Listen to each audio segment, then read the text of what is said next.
안녕하십니까, PC본입니다. 이번에는 2020년 전기기사 1, 2회 통합 때 시행된 전자계산기 조직 응용기사 필기 기출문제, 그 중에서 3과목 전자계산기 구조 과목에 대한 문제를 풀어보겠습니다. 20년 1, 2회 통합 기출문제, 지금 이렇게 되어 있습니다. 41번부터 60번까지가 이제 3과목 전자계산기 구조 문제고요. 지금 이 좌표들은 이제 동영상 설명란에 링크로 있으니까는 부분적으로 보실 분은 그걸 활용하시면 되겠고, 문제는 구하기 쉽겠지만은 어쨌든 오늘 풀이하는 이 문제는 역시 동영상 설명란에 링크가 있습니다. PC본 블로그에 문제 파일이 있으니까는 그거 활용하실 분 활용하셔도 됩니다.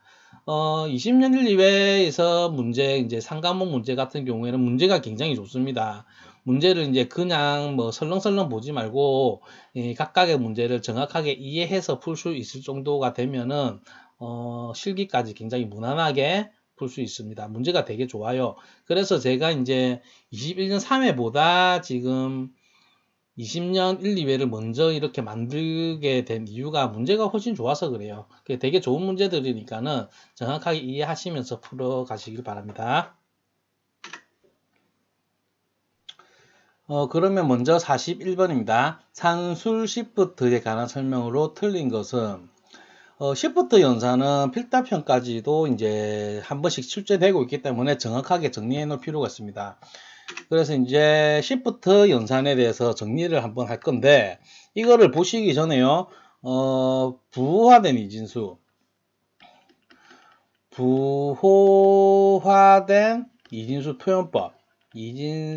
표현법. 여기서 이제 1의 보수 방식, 2의 보수 방식, 부호화 절대치 방식, 이 세 가지가 있죠. 이 부분에 대한 개념이 없으면은 좀 어려우니까요. 이 부분에 대한 개념을 이제 정리가 안 되신 분은 이번 강의에서는요, 46번에서 이게 나오기 때문에 이 부분을 듣고 오시든지 이론 강의를 들으시든지 하셔야 됩니다. 이거는 이제 또 다른 말로는 고정소수점 방식이죠. 고정소수점. 이게 전제되어 있지 않으면은 조금은 산술 시프트는 이해가 어렵습니다. 일단은 시프트 마이크로 연산에 대해서 보면은 시프트 연산이라고 하면은 단순하게 얘기하면은 비트를 이동시키는 겁니다. 그런데 어떻게 이동시키냐에 따라서 이제 몇 가지가 있는데 세 가지가 있습니다. 우선은 이제 가장 단순한 논리 시프트 연산을 먼저 보겠습니다. 논리 시프트 연산은 이제 직렬 입력으로 이제 0이 종송되는 거 말합니다. 이게 이제 RTL에서 명령어는 SHL, 아니 이게 이제 레프트, 여기서 L이 레프트고요. SHR, 라이트. 이렇게 해서 왼쪽 시프트, 오른쪽 시프트 명령어는 이렇게 되어 있고, 명령어는 뭐 그렇게 중요 안 합니다. 나온 적은 별로 없으니까는. 움직이는 로직을 보면요. 지금 이거 같은 경우에는 8개의 비트, 8비트로 이루어진 레지스터입니다. 여기서 이제 레프트 시프트를 하면은 어떻게 움직이냐면은 비트들이 이렇게 왼쪽으로 한 가지 이동, 1회 했을 때 이동을 하고, 맨 왼쪽에 있는 비트는 이제 이 정보는 이제 소실이 되고 새로운 게 0이 계속 삽입이 됩니다. 그래서 여기서 시프트 연산을 한 번 더 하게 되면은 이렇게 또 이동을 하고 얘는 소실되고 끼워 넣는 비트는 이제 0이 다시 이렇게 끼워 넣는 거. 이게 이제 논리 시프트입니다. 그 다음에 순환 시프트, 서큘러 시프트라고 하고 로테이트 시프트 둘 다 같이 쓰이는 용어입니다. 같은 말이니까는 기억을 해주시고요. 직렬 출력을 직렬 입력에 연결하는 거, 출력을 입력에 연결하는 걸 말합니다. 명령어는 이렇습니다. CIL, 서큘러의 CI를 따와갖고 뒤에 L과 R은 이제 방향이겠죠. 레프트, 라이트. 명령어는 뭐 대충 이렇고, 이것도 움직이는 로직을 보면은 레프트로 예시를 들면은 시프트를 한번 하게 되면 이렇게 이동을 하게 되고, 여기까지는 논리 시프트랑 같은데 여기서는 이제 출력의 내용이 입력으로 이렇게 이동이 됩니다. 그래서 이렇게 순환된다는 겁니다. 한 번 더 하면은 여기서 이제 가장 좌측에 있던 비트가 우측으로 이렇게 옮겨지게 되겠죠. 이런 거를 이제 순환 시프트라고 합니다. 그래서 이제 논리 시프트와 순환 시프트는 좀 단순합니다. 이 정도로 알고 계시면 되고, 조금 복잡한 게 이제 산술 시프트입니다. 산술 시프트 이제 계산에 쓰이는 거니까는 좀 복잡해지는 이유가 이제 부호가 있는 이진수를 시프트 할 때 좀 복잡해져요. 상황에 따라서 다르기 때문에. 일단은 명령어는 ASH, L 아니면 R, 레프트일 때는 L, 라이트일 때는 R, 뭐 이렇게 명령어로 쓰고 있고, 기본적인 움직임을 살펴보자면요. 아까처럼 8비트 레지스터에서, 가장, 부호가 있으니까는요. 부호 비트가 가장 작게 이제 부호 비트가 됩니다. 부호 비트는 이제 고정이 되어 있습니다. 어떠한 상황에서도 부호 비트는 고정이 되어 있고, 나머지 비트들이 시프트를 합니다. 그래서 이제 레프트 시프트를 하면은 이런 식으로, 얘는 소실이 되고, 새로 끼워 넣는 비트가 들어옵니다. 이게 이제 예시에서는 0이 들어왔는데, 이게 또 상황에 따라서 달라집니다. 한 번 더 이루어지면은 이렇게. 이런 식으로 시프트가 이루어진다. 부호 비트가 고정되어 있다. 이게 가장 기본적인 개념이고요. 산술 시프트는 이제 산술 쪽으로 어떤 효과가 있냐고 하면은, 왼쪽 시프트, 레프트 시프트를 하면은 곱하기 2를 한 효과가 있습니다. 오른쪽 n의 시프트는 나누기 2n. 예를 들자면은, 4비트로 간단하게 0010. 얘가 이제 10진수로는 이제 2지요. 인데, 이게 이제 레프트 시프트를 하면은 0100이 되겠죠. 이게 옮겨져서 이게 되면은 이제 10진수로 표현하면은 이제 4가 됩니다. 2를 곱한 거, 2를 곱한 효과가 나고, 라이트 시프트를 하면은 이게 0001이 되겠죠. 이거는 10진수로 1. 이렇게 해서 오른쪽 시프트를 하면은 나눈다, 2를 나눈다. 이렇게 기억을 하시면 됩니다. 그래서 이제 보게 될 세 가지, 산술 시프트에서 이진수 표현법 세 가지가 어떻게 이제 시프트가 되는지를 볼 때 이 부분으로 유추를 하면 됩니다. 왼쪽 시프트는 2를 곱하긴다. 오른쪽 시프트는 2를 나눈다. 그래서 먼저 4비트 레지스터에서 부호화된 이진수 산술 시프트 예시를 이제 볼 텐데요. 마이너스 2일 경우입니다. 마이너스 2일 경우에 우선은 부호 크기 방식. 부호 크기 방식에서는 마이너스 2가 1010입니다.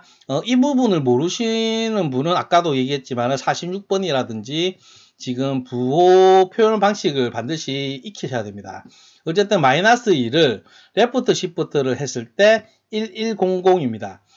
지금 이거는 고정되어 있고 여기서 이렇게 그 시프트가 이루어져 있고, 라이트 시프트는 1001이 되겠죠. 그러면은 여기서 부호 크기 방식이 여기서는 마이너스 4, 2에서 2를 곱하면 마이너스 4가 되고, 마이너스 2에서 2를 나누면은 마이너스 1이 되겠죠. 그래서 이제 부호 크기 방식대로 하면은 얘가 마이너스 4인지 확인을 하면 됩니다. 끼워 넣는 비트가 레프트일 때 0이고 라이트일 때도 0입니다. 이건 부호 크기 방식은 지금 이렇게 알고 계시면 되고, 그 다음에 1의 보수 방식에서 마이너스 2일 경우에 1101이 되고요. 1101인데 레프트 시프트를 하면은 지금 얘는 소실이 되고 끼워 넣는 비트가 1이 됩니다. 그리고 라이트 시프트 같은 경우에는 끼워 넣는 비트가 이것도 1이 되고요. 이게 부호에 따라서 상황이 달라져요. 어쨌든지 간에 레프트 시프트 하면은 2를 곱하니까 마이너스 4가 되고, 라이트 시프트는 마이너스 1이 되는데, 이게 이제 그냥 2라고 생각을 해봅시다. 1의 보수 방식에서 2일 경우에는 이게 0010이 되죠. 0010이 되는데, 이게 이제 레프트 시프트를 하면은 0100이 10진수로 4가 되죠. 그래서 여기 이때 플러스일 때는 끼워 넣는 비트가 0입니다. 0. 아까는 1이었는데 다르지요. 그 다음에 라이트 시프트를 하면은 0001이 됩니다. 이게 이제 1이죠. 10진수로. 이렇게 되면은 이 부분도 끼워 넣는 비트가 0입니다. 그래서 1의 보수 방식에서는 끼워 넣는 비트가요, 이 부호 비트와 같습니다. 이 부호 비트가 이제 1일 때는 끼워 넣는 비트가 1이고, 부호 비트가 0일 때는 끼워 넣는 비트도 0이다. 이렇게 특징을 뭐 기억하시는 게 아니고요. 지금 이 특징으로 유도하시면 됩니다. 유도하시면 확인이 가능하니까는 외울 건 아닙니다. 1의 보수 방식은 이렇고, 그 다음에 2의 보수 방식에서 마이너스 2는 1110이 되고, 레프트 시프트를 하면은 1100, 여기서 끼워 넣는 숫자는 0입니다. 그런데 라이트 시프트 같은 경우에는 끼워 넣는 비트가 1이 됩니다. 이 부분도 마찬가지입니다. 레프트 시프트를 하면은 마이너스 2에서 레프트 시프트를 했으니까 당연히 마이너스 4가 되겠죠. 그 다음에 라이트 시프트를 하면은 마이너스 1이 되겠고, 여기서 이제 이해보수 방식으로 이제 변경을 해보면은, 이해보수 방식에서 마이너스 4는 1100이 돼야 됩니다. 1100이 돼야 되니까는 끼워 넣는 비트가 뭔지 이렇게 유출해야 됩니다. 거꾸로 유출해야 됩니다. 이것도 마찬가지. 마이너스 1이 되려고 하면 1111이 마이너스 1이 되거든요. 그렇기 때문에 끼워 넣는 비트가 1이다. 이거를 외우시다기보다는 이해보수 방식, 이거를 이해를 하고 마이너스 2에서 2를 곱했을 때, 2를 나눴을 때 어떻게 되는지를 기억하시면 됩니다. 이것도 플러스로 한번 볼까요? 만약에 플러스 2일 때 이해보수 방식에서 플러스 2는 똑같이요. 0010이고 이게 레프트 시프트를 하게 되면은 4가 돼야 되니까는 4 같은 경우에는 0100이죠. 그래서 끼워 넣는 비트가 0입니다. 그 다음에 그 라이트 시프트를 하게 되면은 0001 이게 이제 그 10진수로 하면 1이 되겠죠. 그래서 이때도 끼워 넣는 비트는 0이 됩니다. 그러니까는 끼워 넣는 비트가 0인지 1인지 그 구분하는 거는 지금 이 특징에 근거해 가지고 1회 보수 방식, 2회 보수 방식 그 코드를 이해를 하고 있으면 이렇게 유출을 하고 수 있습니다. 문제로 돌아가서 보면은 문제를 풀 때 이런 식으로 유도해서 풀면 되는데요.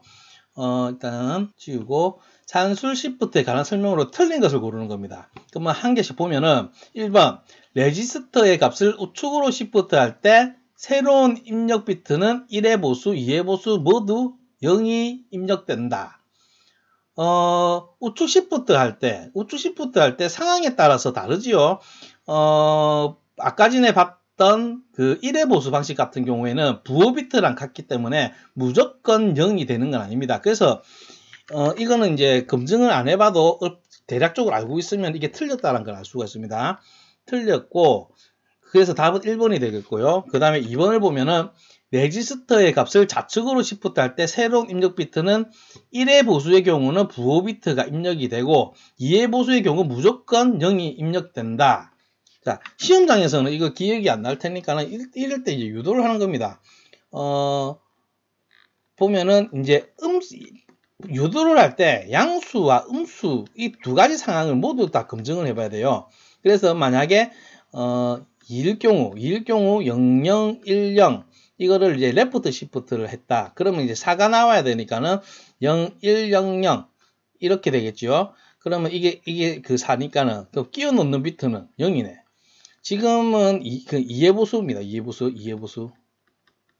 이해보수를 먼저 하자면 이렇게 되고, 이해보수에서 1은 0001이 되죠. 0001. 그래서 끼워 넣는 비트가 0이 되죠. 0이네. 맞네. 이 0이 되고, 그 다음에 음수일 경우에도 확인해 봐야 돼요. 음수일 경우 마이너스 2일 때 이해보수 방식에서는 1110이 됩니다. 1110이 되고, 이거를 레프트 시프트를 한다. 이거 부호 비트니까 고정을 시키고 1, 그 다음에 10, 그 다음에 마이너스 4가 돼야 되죠. 마이너스 4는 1000입니다. 그래서 끼워 넣는 비트가 0, 똑같이 0이고, 라이트 시프트를 하면은 이제 마이너스 1의 결과가 나와야 돼요. 마이너스 1은 1111입니다. 2의 보수 방식에서. 그러면은 여기서 보면 끼워 넣는 비트가 1이죠.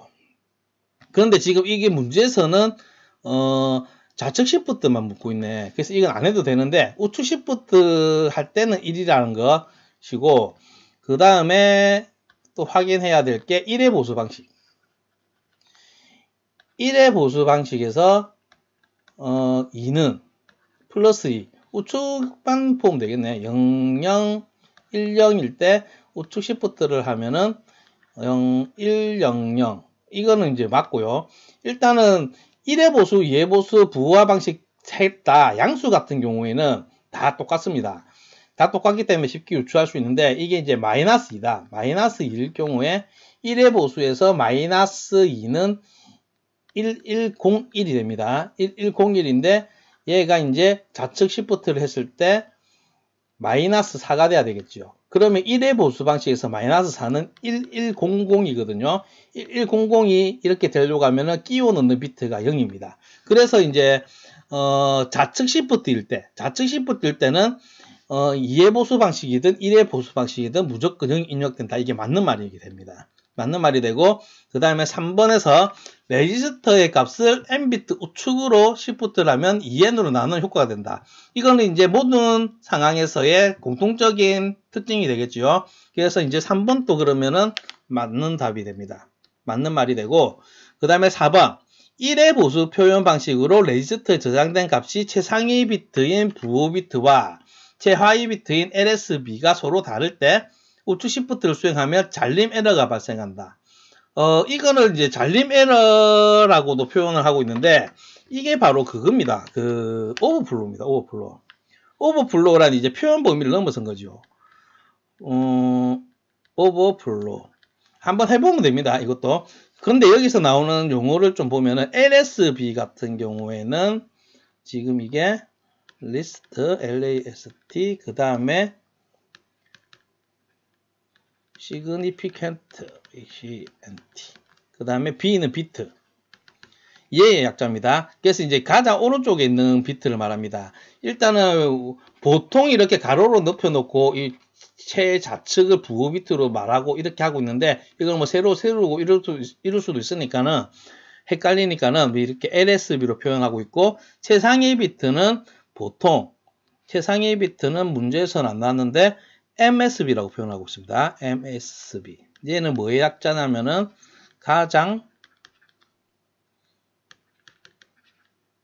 significant bit. 얘의 약자입니다. 그래서 이제 MSB는 보통 부호 비트가 되겠죠. 그러면은 이거와 이게 이제 서로 다를 때 우측 시프트를 수행하면은 잘림 에러. 아까 전에 1의 보수 방식에서 지금 부호 비트와 같은 걸 넣는다고 했죠. 같은 걸 넣는데 만약에 다른 걸 넣는다. 다를 때 이때 잘림 에러라고 부릅니다. 다르면은 값이 안 나와요. 예를 들어보면 아까 전에 봤던, 좀 지우자. 예를 들어서 1의 보수 방식. 1의 보수 방식에서 MSB와 LSB가 이제 다른 거를 예를 들자면은 뭐가 있으려나? 다른 거는 5. 마이너스 5가 1010이거든요. 마이너스 5가 1010인데 여기서 이제 우측 시프트를 하게 되면은 일단 부호 비트와 같은 거를 끼워 놓고 옮겨지니까는 1101이 됩니다. 1101이 되는데, 자, 우측 시프트를 하면 나누기 2를 해야 되죠. 나누기 2를 하면은 이거는 이제 마이너스 2.5가 나와야 되겠지만은 1101은 그냥 마이너스 2. 그래서 소수점이 다 잘립니다. 다른 숫자로 해봐도 이건 게 MSB와 LSB 이 두 개가 다른 숫자들은 그 홀수입니다. 홀수. 쉽게 말해서 홀수들인데 이거를 나눴을 때 소수점까지 안 나온다. 뭐 이게 이제 잘림 에러다. 이렇게 하시면 됩니다. 그래서 이제 4번도 이제 맞는 말입니다. 어쨌든 이제 41번 같은 경우에는 산술 시프트에 대해서 이제 전반적인 이해가 있어야지 풀 수 있는 문제고 쉬운 문제는 아닙니다. 그런데 이게 시프트 연산은 자주 출제가 되기 때문에 필답형에서도 한 번씩 묻기 때문에 뭐 쉽게는 나왔어 이때까지. 근데 이제 필기에서 이렇게도 나오니까는 더 어렵게 물을 수도 있으니까는 좀 정확하게 이해하고 넘어가시길 바랍니다. 이번에는 42번입니다. 다음 A, B에 해당하는 장치의 명칭으로 옳은 것은 무슨 장치인지 모르겠는데요. 보기를 보면은 뭐 제어장치, 연산장치, 뭐 레지스터 나오는 거 보니까는 CPU의 주요소를 묻고 있는 문제입니다.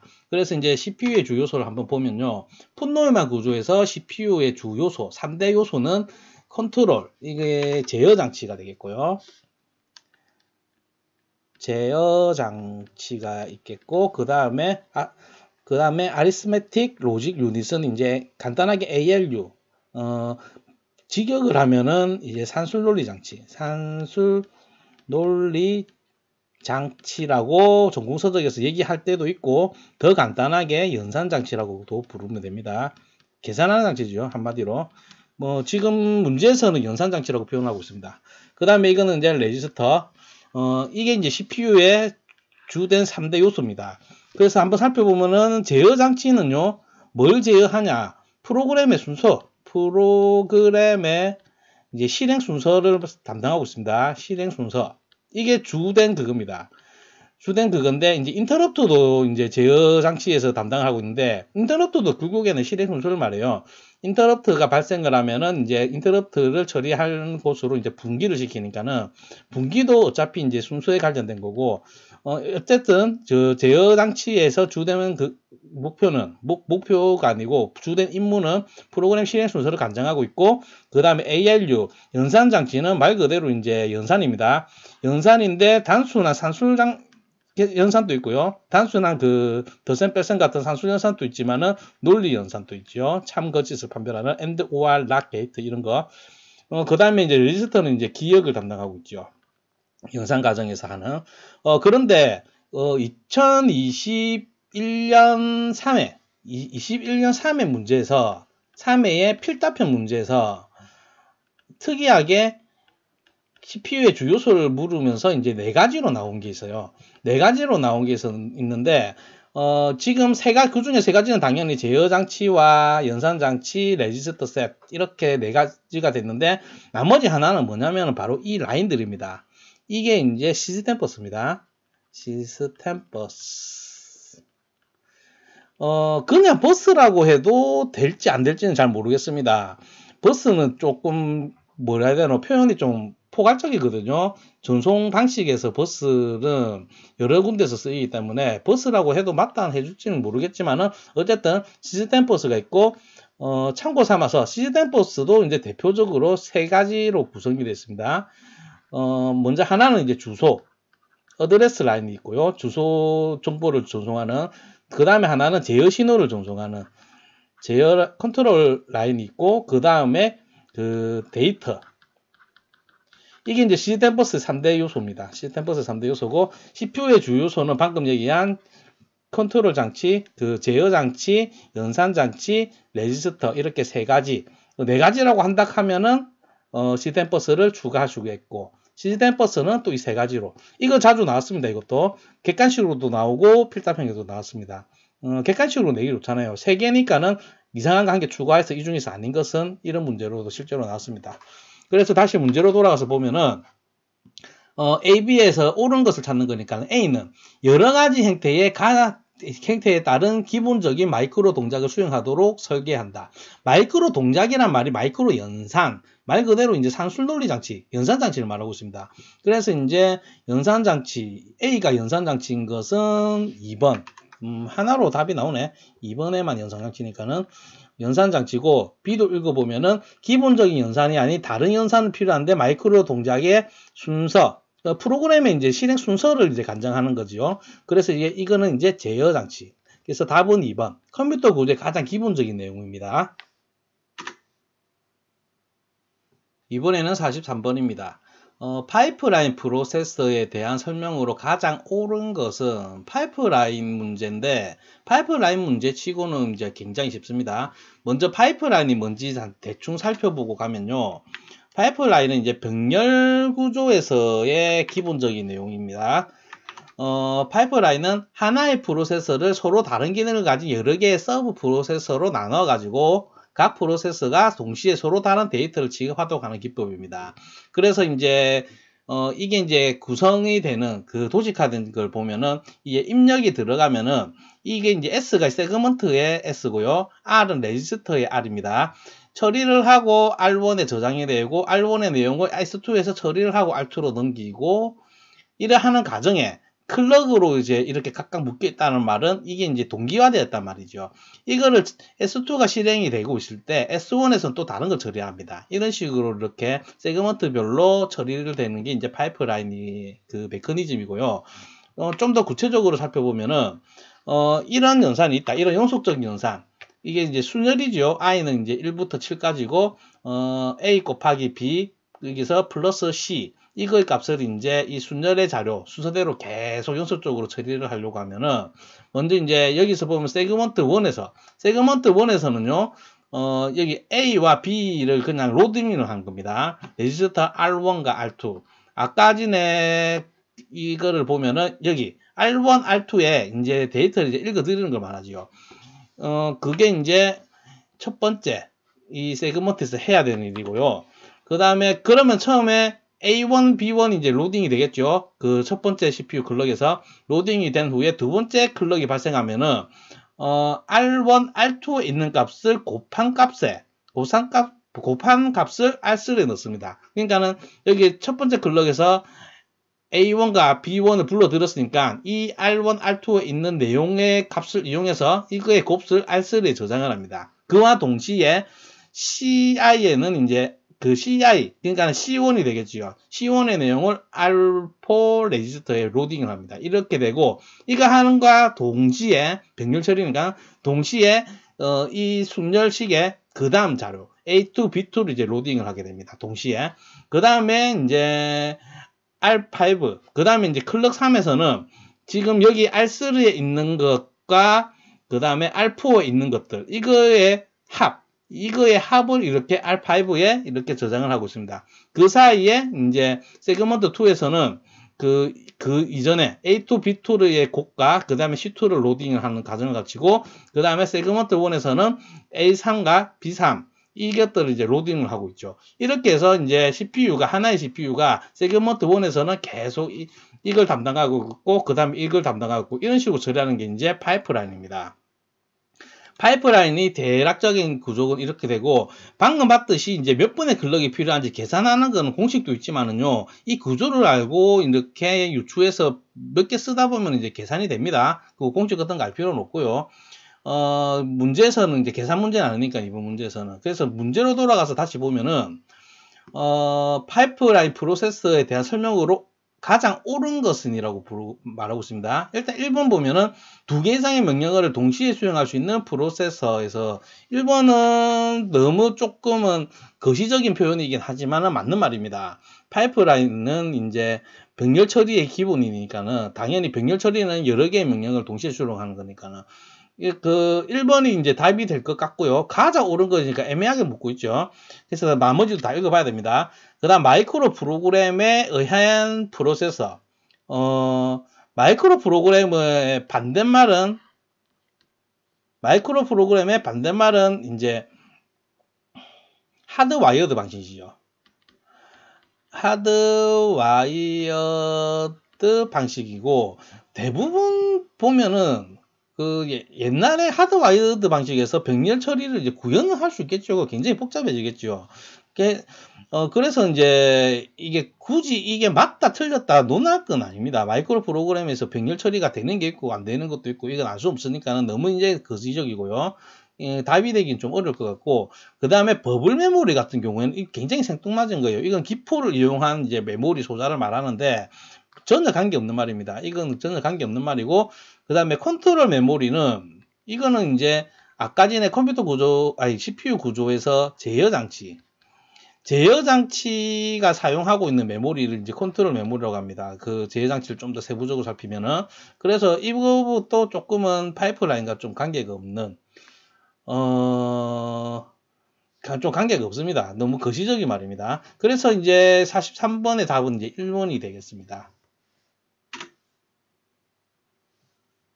이번에는 44번입니다.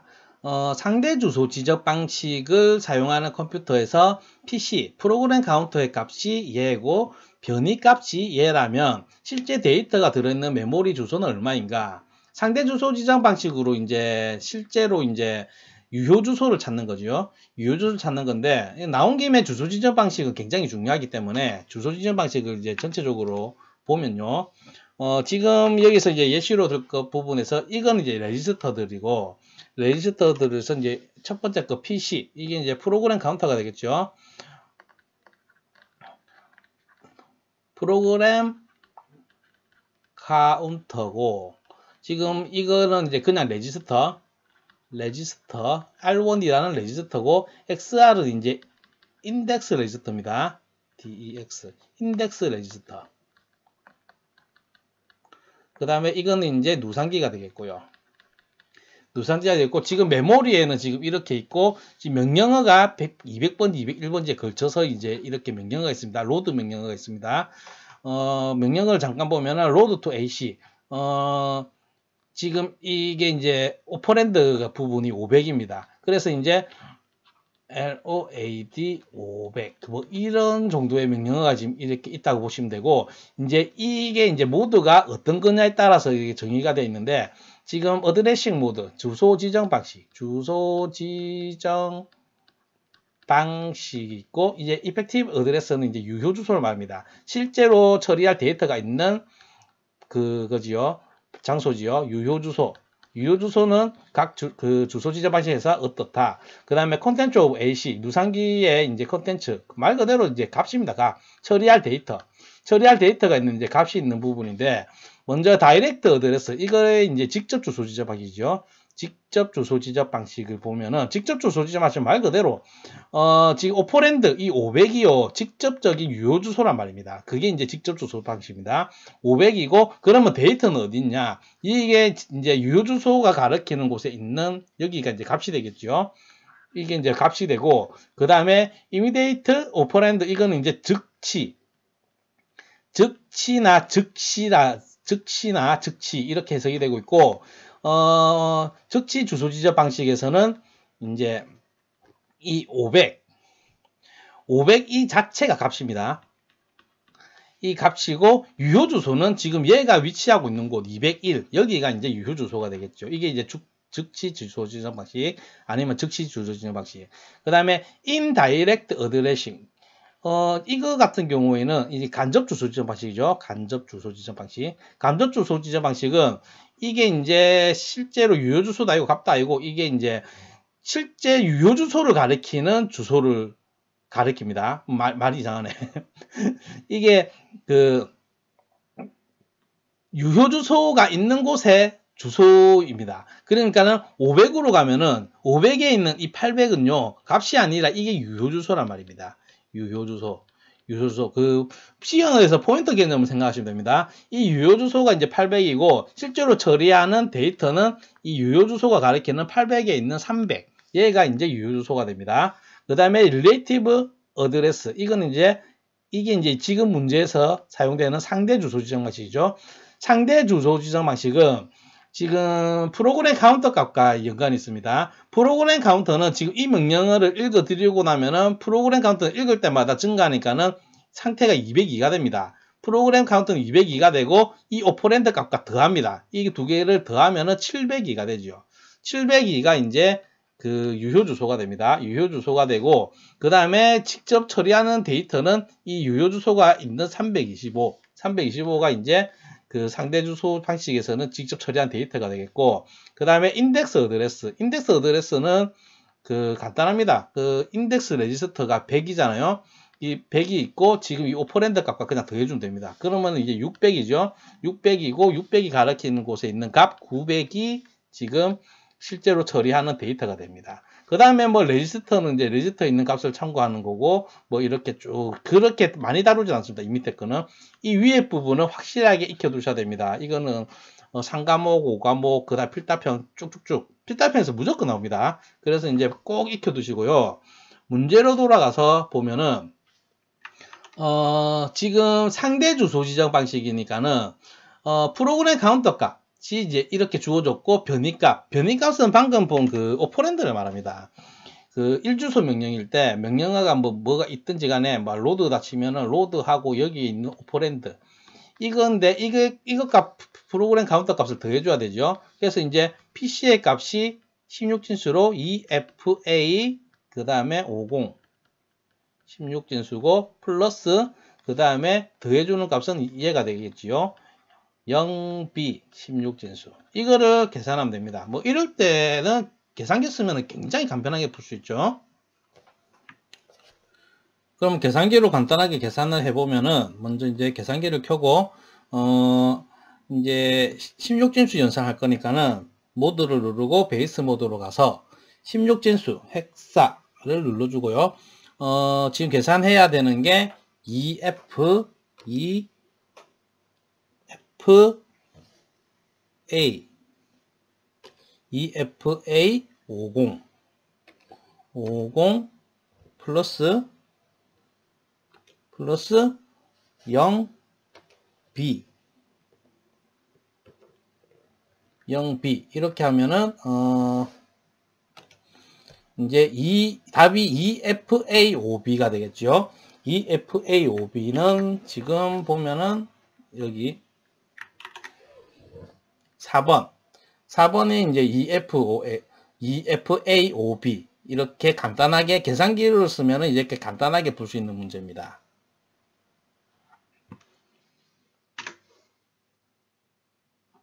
이번에는 45번입니다. 복수 모듈 기억 장치의 특징으로 틀린 것은 하는데, 여기서 이제 복수 모듈 기억 장치, 얘는 이제 병렬 처리에서 이제 메모리 인터리빙을 말하고 있습니다. 메모리 인터리빙을 말하고 있고, 메모리 인터리빙은 필기, 실기 모두 걸쳐서 굉장히 자주 나오는 거기 때문에 어떤 형식으로 나올지 모르니까는 좀 전반적인 구조를 알아둘 필요는 있습니다. 그래서 이제 메모리 인터리빙에 대해서 살펴보면요. 다중 메모리 구조, 병렬 처리에서 이걸 보면은 각각의 모듈, 여기서 말하는 다중 모듈이란 이걸 말입니다. 이거 한 개. 이 한 개가 그러니까는 AR은 어드레스 레지스터, 그 다음에 DR은 데이터 레지스터입니다. 어드레스 레지스터와 데이터 레지스터, 그 다음에 메모리 어레이, 이거는 메모리 배열. 이게 이제 하나의 모듈이 됩니다. 이 각각의 모듈은 이제 각각의 그 데이터를 따로 저장을 할 수가 있는데, 이게 하나의 어드레스 버스와 데이터 버스를 이렇게 하나의 선로로 이렇게 처리를 하고 있습니다. 이런 구조로 되어 있기 때문에 어떤 특징을 가지냐, 메모리 인터리빙 이제 기억 장치를 각 모듈이 번갈아 가면서 접근을 합니다. 여러 개의 모듈을 이제 번갈아 가면서 접근을 하고, 그 다음에 중앙 처리 장치와 기억 장치 사이에 실질적인 대역폭을 늘립니다. 대역폭이란 말은 이제 데이터가 이제 통과하는 그 데이터가 이렇게 있으면은 이 대역폭이 이제 이렇게 늘린다. 병렬의 효과가 있으니까는 한 번에 이제 여러 개의 데이터가 이동을 하니까 당연히 속도가 올라가게 되겠죠. 대역폭이 늘어나면 속도가 올라가는 건 기본입니다. 이렇게 볼 수 있고, 각 인스트럭션에서 사용하는 데이터의 주소에 관계가 있다. 주소에 관계가 있다는 건 당연한 말이에요. 이거는 이제 굳이 메모리 인터리빙이 아니더라도 그냥 일반적인 메모리여도 주소에 의해서 접근을 하기 때문에, 뭐 주소에 의해서 접근 안 하는 거는 이제 그 연관 기억 장치, 애소시에이티브 메모리가 있겠지요. 그거 말고는 일반적인 메모리는 주소에 다 관계가 있습니다. 지금 이 문구는 이제 기출 문제에서 따온 거기 때문에 조금은 매끄럽진 않습니다. 근데 이런 걸로 표현을 하고 있다, 이렇게 알고 계시면 되고요. 그 다음에 다시 문제로 돌아가서 하나씩 읽어보면요. 틀린 것을 고르는 겁니다. 주기억 장치와 CPU의 속도 차의 문제점을 개선한다. 이렇게 이제 병렬의 효과, 대역폭을 늘리면서 속도를 높이는 거니까는 전송의 속도가 빨라지면은 굉장히 빠른 CPU와의 속도 차의 문제점을 당연히 개선을 하는 거겠죠. 그래서 이제 1번은 맞는 답이 되고, 2번에 기억장치의 버스를 시분할하여 사용한다. 버스를 공유해서 각각의 모듈이 이렇게 번갈아 가면서 사용한다. 번갈아 가면서 사용한다는 말은 당연히 이게 이제 시분할이란 말입니다. 이거 조금 했다, 이거 했다 돌아가면서 한다는 말이 시분할이죠. 시간을 분할해서 사용한다. 그래서 2번 또 맞는 말이 되겠고요. 병렬 판동 논리 회로를 가지고 있기 때문에 하드웨어 비용이 증가한다. 이거는 이제 메모리 인터리빙이랑 상관없는 말입니다. 이거는 이따가 다시 설명을 드리고요. 4번의 기억 장소의 접근을 보다 빠르게 한다. 이것도 1번하고 같은 맥락이죠. 빨라지는 거. 그래서 이제 답은 이제 틀린 거니까 3번이 되겠고요. 지금 이거는 병렬 판동 논리 회로를 가지고 있어서 하드웨어 비용이 증가되는 거. 이거는 이제 연관 기억 장치의 특징입니다. 연관 기억 장치. 이게 이제 Associate 메모리. 그 다음에 또 다른 말로는 CAM. 이제 컨텐츠 어드레스블 메모리의 약자지요. 이거 연관 기억 장치의 특징이 병렬 판독 논리 회로입니다. 설명을 대충 드리면요. 메모리 레지스터, 이게 이제 AL 좀 되겠네. 메모리 레지스터에서 이제 판독을 할 때 여기서 이제 논리 회로가 있어요. 여기서 매치 레지스터가 따로 있고, 이거는 이제 주소로 접근하는 게 아니라, 주소가 아니라 이제 내용으로 접근을 한 거기 때문에 여기서 이제 판독하는 논리 회로가 존재를 해요. 그게 이제 병렬 판독 논리 회로입니다. 이거는 이제 기억해 놓을 필요가 있습니다. 연간 기억 장치에서 애소시에이티브 메모리에서 병렬 판독 논리 회로를 가지고 있다. 그래서 비용이 증가하고 복잡해진다. 이거는 이제 연간 기억 장치에서는 중요한 특징이기 때문에 공부를 이제 뚜렷하게 안 했으면 헷갈릴 수 있어요. 연간 기억 장치 때 이거 공부했는데 이거 본 것 같아갖고 이것을 헤매게 되는 그런 문제입니다.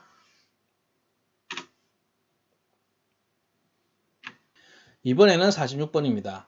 음수 표현을 위해 이해보수를 사용하는 컴퓨터 시스템에서 10진수 -8에서 +7까지 범위의 수를 표현 저장하고자 할 경우 레지스터의 최소 길이는 말은 뭐 이리저리 해놨지만은 결국에는 이제 이진수 표현법, 부호화된 이진수를 이제 표현하는 방식에 대해서 묻는 문제인데요.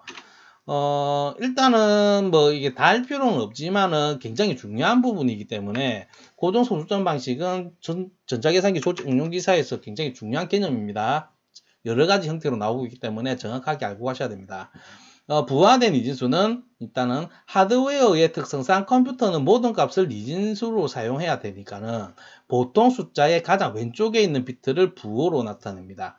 그러니까는 부호 비트가 0이면 양수고 1이면 음수를 보통 의미를 하고 있는데 세 가지 방식, 부호 크기 방식과 부호화된 1의 보수, 부호화된 2의 보수 이렇게 세 가지 대표적인 방법이 있고 그 다음에 예를 들어서 -9, 10진수 -9를 부호 크기 방식에서는 요렇게 그 다음에 부호화된 1의 보수는 요렇게 부호화된 2의 보수는 요렇게 형태가 살짝 다르지요. 이런 식으로 표현되는데 표현 범위 이걸 공식처럼 외울 필요는 없고요. 코드표를 보면서 정확하게 이해를 하시면 됩니다. 여기서 보면은 지금 여기가 이제 2의 보수 방식, 1의 보수 방식, 그 다음에 부호 크기 방식, 4비트짜리로 표현한 겁니다. 4비트짜리를 표현해서 이제 전부 다 이제 전체적으로 봤을 때 큰 특징은요, 2의 보수화 방식은 이제 제로가 하나만 있습니다. 플러스 0, 마이너스 0 이렇게 존재하지 않고 그냥 플러스 0만 존재를 하고 있고, 그로 인해서 표현을 한 개 더 할 수 있습니다. -8까지. 같은 비트에서. 그 대신에 이제 1의 보수 방식과 부호 크기 방식은 플러스 0과 마이너스 1이 이제 존재하기 때문에 이 때문에 지금 2의 보수 방식에 비해서 하나의 이제 표현력이 줄어듭니다. 그래서 이제 -7부터 플러스 7까지만 표현을 할 수가 있겠죠. 그리고 지금 이 코드는 이제 구성된 방법은 그렇습니다. 일단은 양수는 다 똑같습니다. 이 셋 다 이제 양수는 다 똑같고 그냥 내비트로 이제 이진수로 그냥 표현을 한 거예요. 1을 이진수로 2를 이진수로 이렇게 표현을 한 건데 여기서 세 개의 공통점은요. 가장 좌측 비트가 부호 비트라는 것. 부호 비트입니다. 부호 비트이기 때문에 이게 0일 때 양수고 1일 때는 다 음수를 표현을 하고 있고요.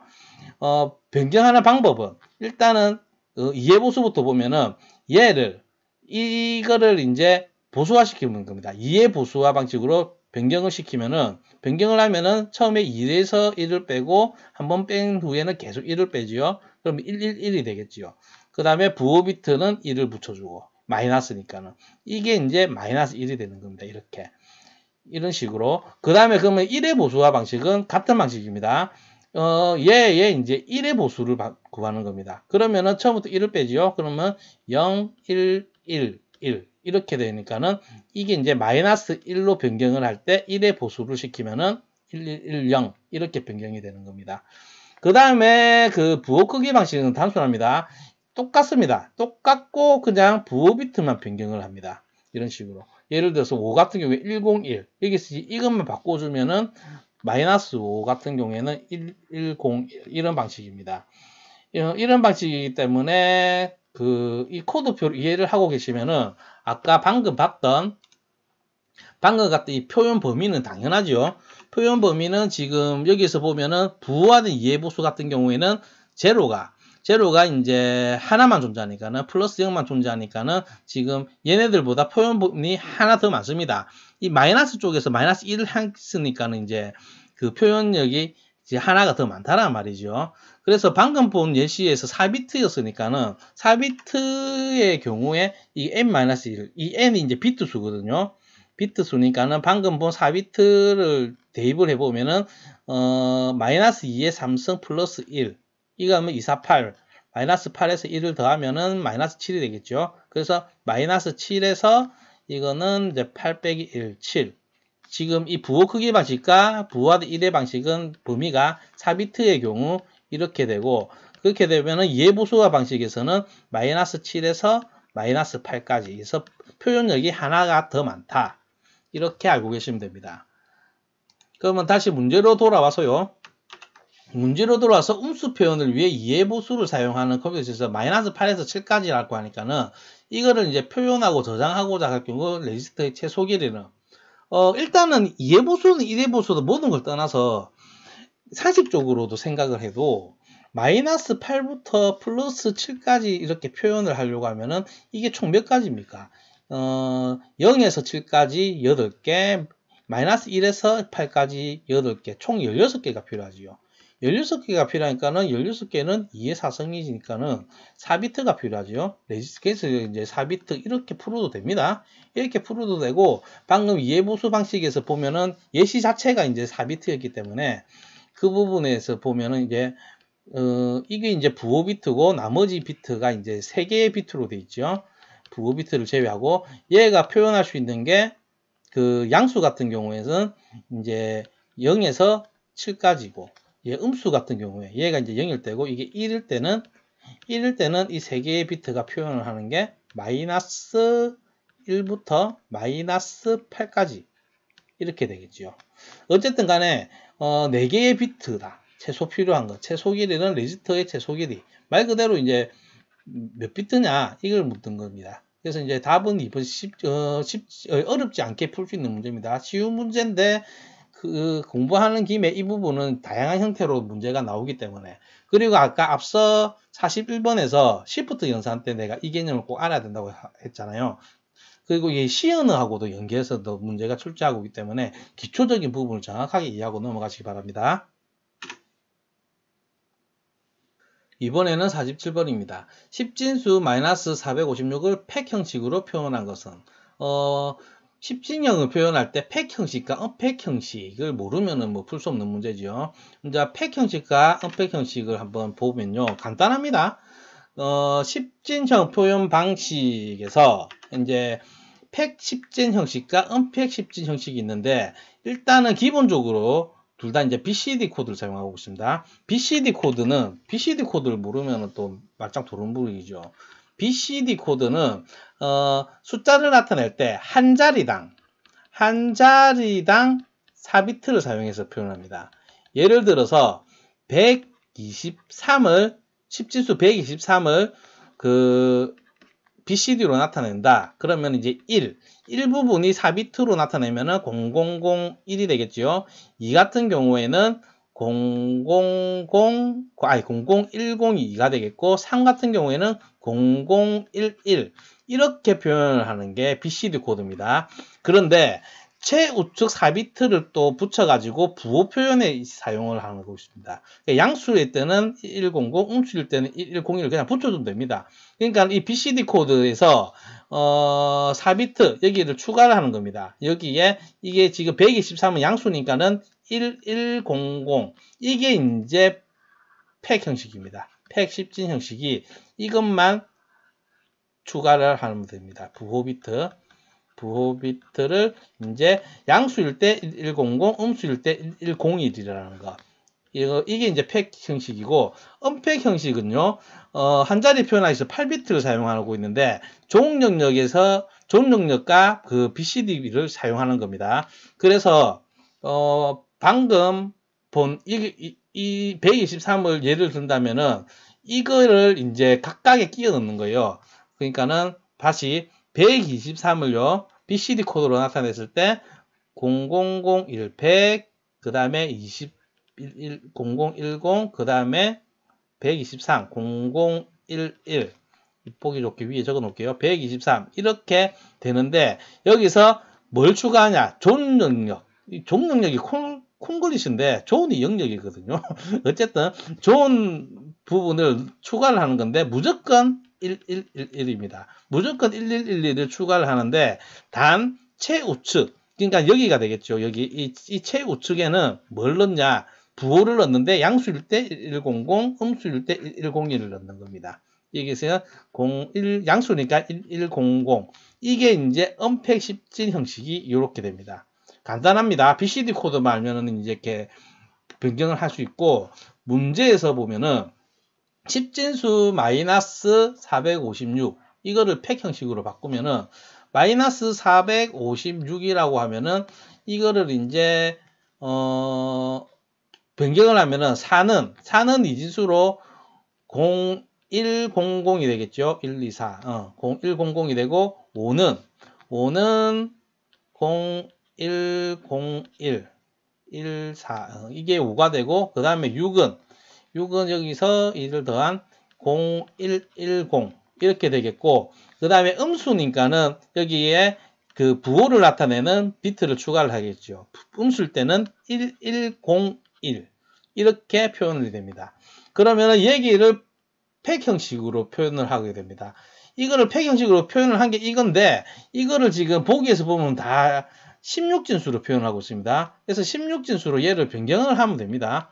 16진수로 변경을 할 때 뭐 간단하게 계산기를 사용하겠습니다. 일단은 뭐 진법 변환할 때 계산기가 참 유용한데, 계산기를 켜고요. 다시 베이스 모드로 가서 방금 구한 거 지금 마이너스 456을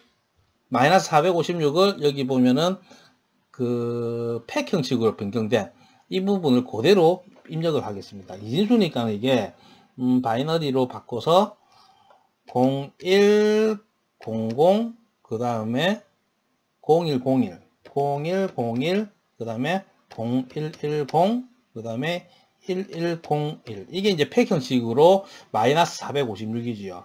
얘네를 입력을 하고 이거를 16진수로 변경을 하면은 456D가 나옵니다. 456D. 그러면은 보기에서 보면은 여기에 456D. 답은 1번이 되겠지요. 이렇게 계산기로 이거 이론 강의에서도 풀었던 문제인데 계산기로 그 한번 풀었던 거니까는 계산기로도 이렇게 간단하게 풀어봤습니다. 1번.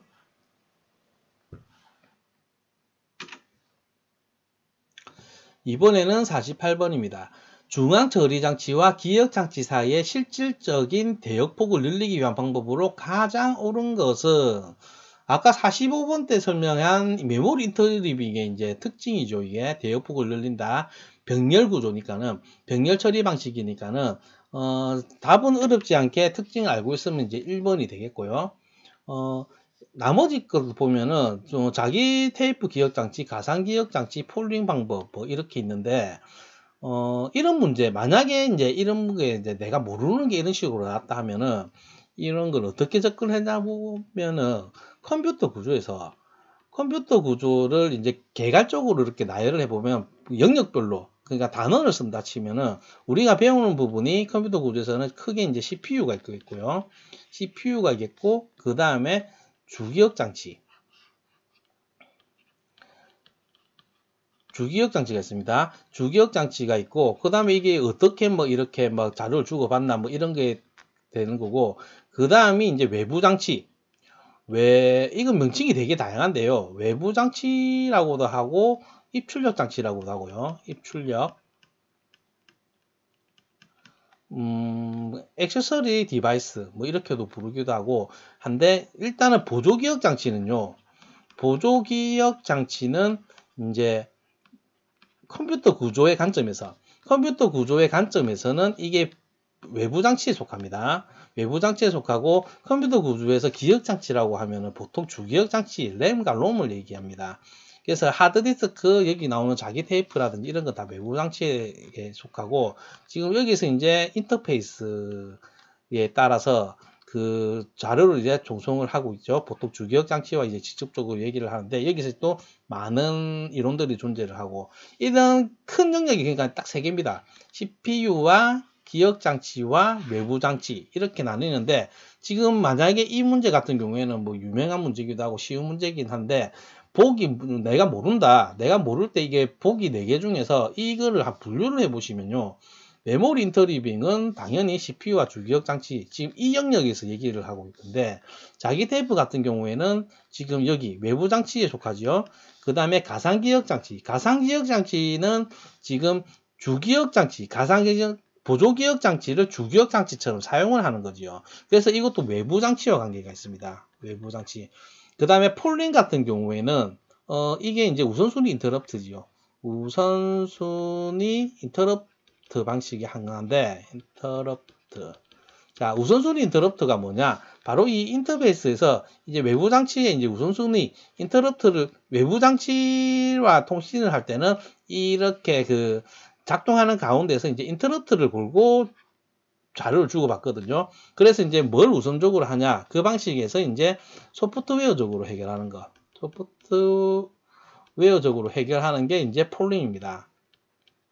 그래서 이제 CPU가 계속 감시를 합니다. 뭘 먼저 처리를 해야 된다. 계속 감시를 하기 때문에 CPU에 대한 가부화가 생길 수밖에 없고요. 그런 단점도 있는데, 다른 하드웨어적인 장치라든지 배선이 필요 없다라는 장점이 또 가지고 있고, 이와 대비되는 게 이제 하드웨어적인 방법이죠. 하드웨어적으로 표현한 거에서 가장 유명한 게, 문제에서 자주 등장하는 게 데이지 체인이 있습니다. 데이지 체인. 이것도 이제 두 가지가 있는데, 데이지 체인은 이제 직렬 방식이고요. 그 다음에 병렬 방식은 이제 이름은 그냥 병렬 우선순위입니다. 병렬 우선순위.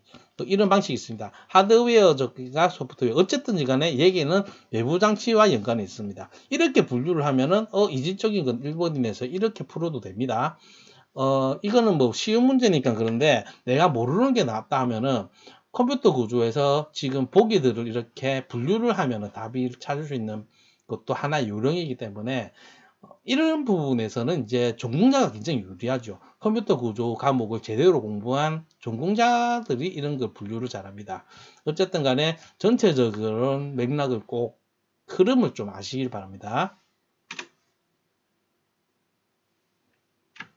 이번에는 49번입니다. 메모리에 기억된 내용에 의해 접근하는 기억장치는, 아까 45번 때 잠깐 언급을 했는데, 내용에 의해서 접근하는 것은 이제 연관 메모리, associate 메모리를 말하고 있습니다. 간단하게 답은 1번이라는 것을 알 수가 있는데요. 일반적으로 메모리는 내용이 아니라 주소로 접근합니다. 보통 일반적인 메모리는 주소로 접근을 하는데, 연관 메모리, 애소시에이트 메모리 같은 경우에는 내용에 의해서 접근하기 때문에 이 부분에 대해서 자주 출제가 되는 편이에요. 자세히는 안 나오는데, 그래서 이제 좀 알아보면요. 연관 메모리에 대해서 대략적으로 특징을 알고 넘어가시면, 연관 메모리는 이제 CAM, Content Addressable Memory, 내용 지정 메모리, 이제 CAM으로도 부릅니다. 이렇게도 부르고, 일반적인 탐색 방법인 메모리 주소를 이용한 것이 아니고 데이터 내용 자체로 병렬 탐색을 하기에 알맞도록 되어 있고요.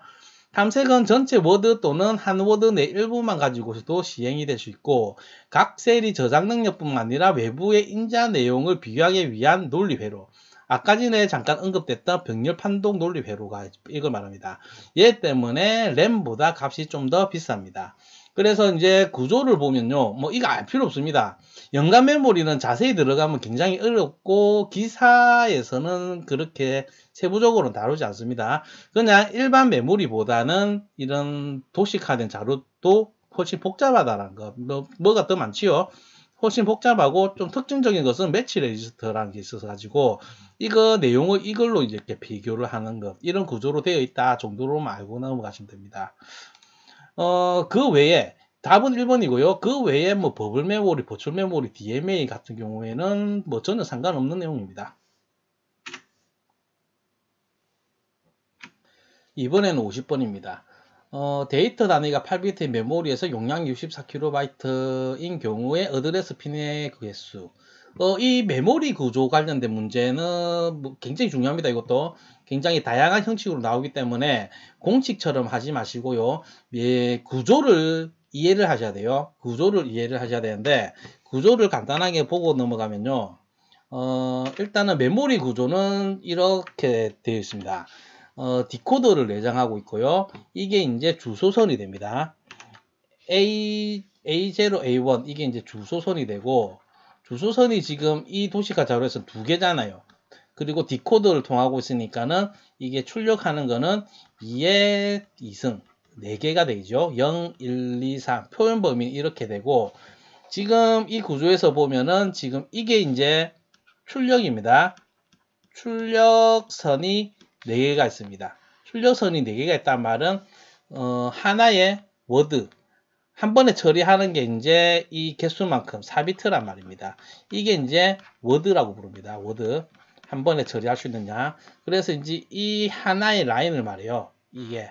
그래서 구조를 보면은 여기는 이제 제어 신호인데, 이게 입력을 할 건지 출력을 할 건지 리드를 할 건지 라이트를 할 건지 그 부분을 정해주는 이제 제어선에 따라서 만약에 이제 이게 주소가 신호가 2비트니까는 01이다. 01이면은 디코드에서 지금 이 부분이 신호가 가겠지요. 그러면 지금 이 라인이 이제 활성화가 되고, 이 제어 신호에 따라서 읽느냐 쓰느냐에 따라서 지금 이 부분이 읽든지 쓰든지 출력을 하든지 입력을 하든지 지금 이렇게 출력이 되든 입력이 되든 이렇게 되는 겁니다.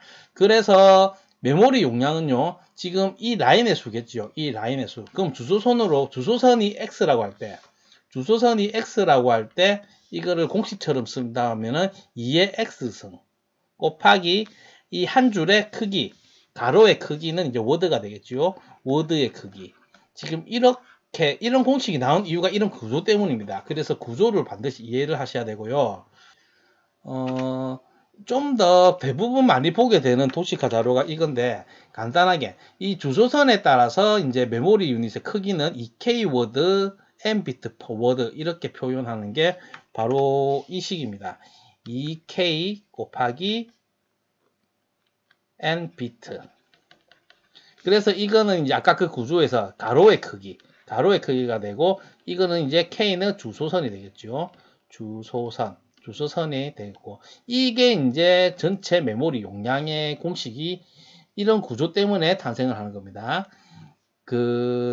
일단은 문제에서 주소선 같은 경우에는 지금 여기 K가 있는데 입출력선은 이렇게 따로 있을 수가 있고요. 그리고 아까 본 자료에서처럼 이게 공통으로 쓸 수도 있습니다. 공통으로 쓸 수도 있고, 이제 제어 신호가 1개일 수도 있고 2개일 수도 있고, 그거는 이제 문제에서 주어진 대로 푸시면 되고요.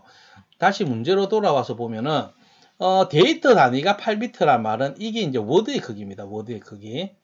워드의 크기가 이제 8비트고 총 용량이 메모리 용량이 64KB랍니다.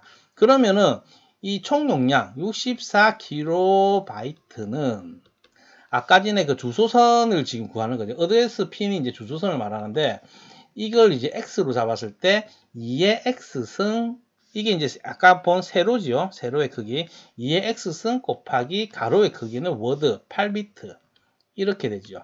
이렇게 돼서 반대 메모리 문제는 반드시 단위를 꼭 잘 봐야 됩니다. 단위를 이제 비트로 맞춰줘야 되니까는 지금 이 킬로바이트를 바꿔주면은 64 곱하기 킬로는 이제 2의 10승이죠. 메가는 2의 20승, 뭐 이렇게 2의 10승씩 계속 곱해주면 됩니다. 그 다음에 바이트는 한 바이트에 8비트니까는 곱하기 8비트 이렇게 해주면 되고, 2의 x 곱하기 8비트 이 식으로 하면은 이제 날리고 계산은 간단한데 재미삼아서, 그리고 이제 계산기 사용법도 익힐 겸 방정식을 세워서 공학용 계산기를 사용해서 한번 풀어볼게요. 계산기를 쓸 정도로 복잡한 식은 아니지만은 방정식 세우는 것도 이제 알아두면은 뭐 좋으니까는요. 한번 해보면 일단은 계산기를 켜고요. 계산기를 켜고 지금 이 식을 그냥 그대로 계산기에 입력을 해주면 됩니다. 그래서 먼저 64 곱하기 2의 10승, 2의 10승, 2의 10승, 2의 10승, 그 다음에 곱하기 8. 여기서 이제 얘를 누르면 안 되고, 이 는을 누르면 안 되고, 지금 여기 보면 파란색으로 는 표시가 있죠. 이거를 누르기 위해서 파란색이니까는 이거 알파 누르고 는 이렇게 한 상태에서 그 다음에 2의 x승, 2의 x승, x승으로 만들려고 하면은 지금 얘를 눌러주고 여기다가 x, 파란색이니까는 이렇게 2의 x승, 그 다음에 곱하기 8. 이렇게 식을 넣어주고요. 식을 넣어준 상태에서 지금 우리는 지금 이 x, 이 방정식을 풀어야 되니까는 풀 때 그 계산기마다 좀 다를 수도 있지만은 지금 보통 보면은 여기 보면은 이제 솔브라는 이게 노란색 글씨가 있습니다. 노란색 글씨를 실행을 하려고 하면은 지금 이게 Shift를 눌러주고 Shift를 누른 상태에서 이 솔브 버튼을 눌러주면은 지금 이렇게 x는 16하고 바로 구하게 되죠. 여기서 이제 바로 안 뜰 수도 있습니다. 바로 안 뜰 수도 있는데 여기서 정확하게 계산을 하려고 하면은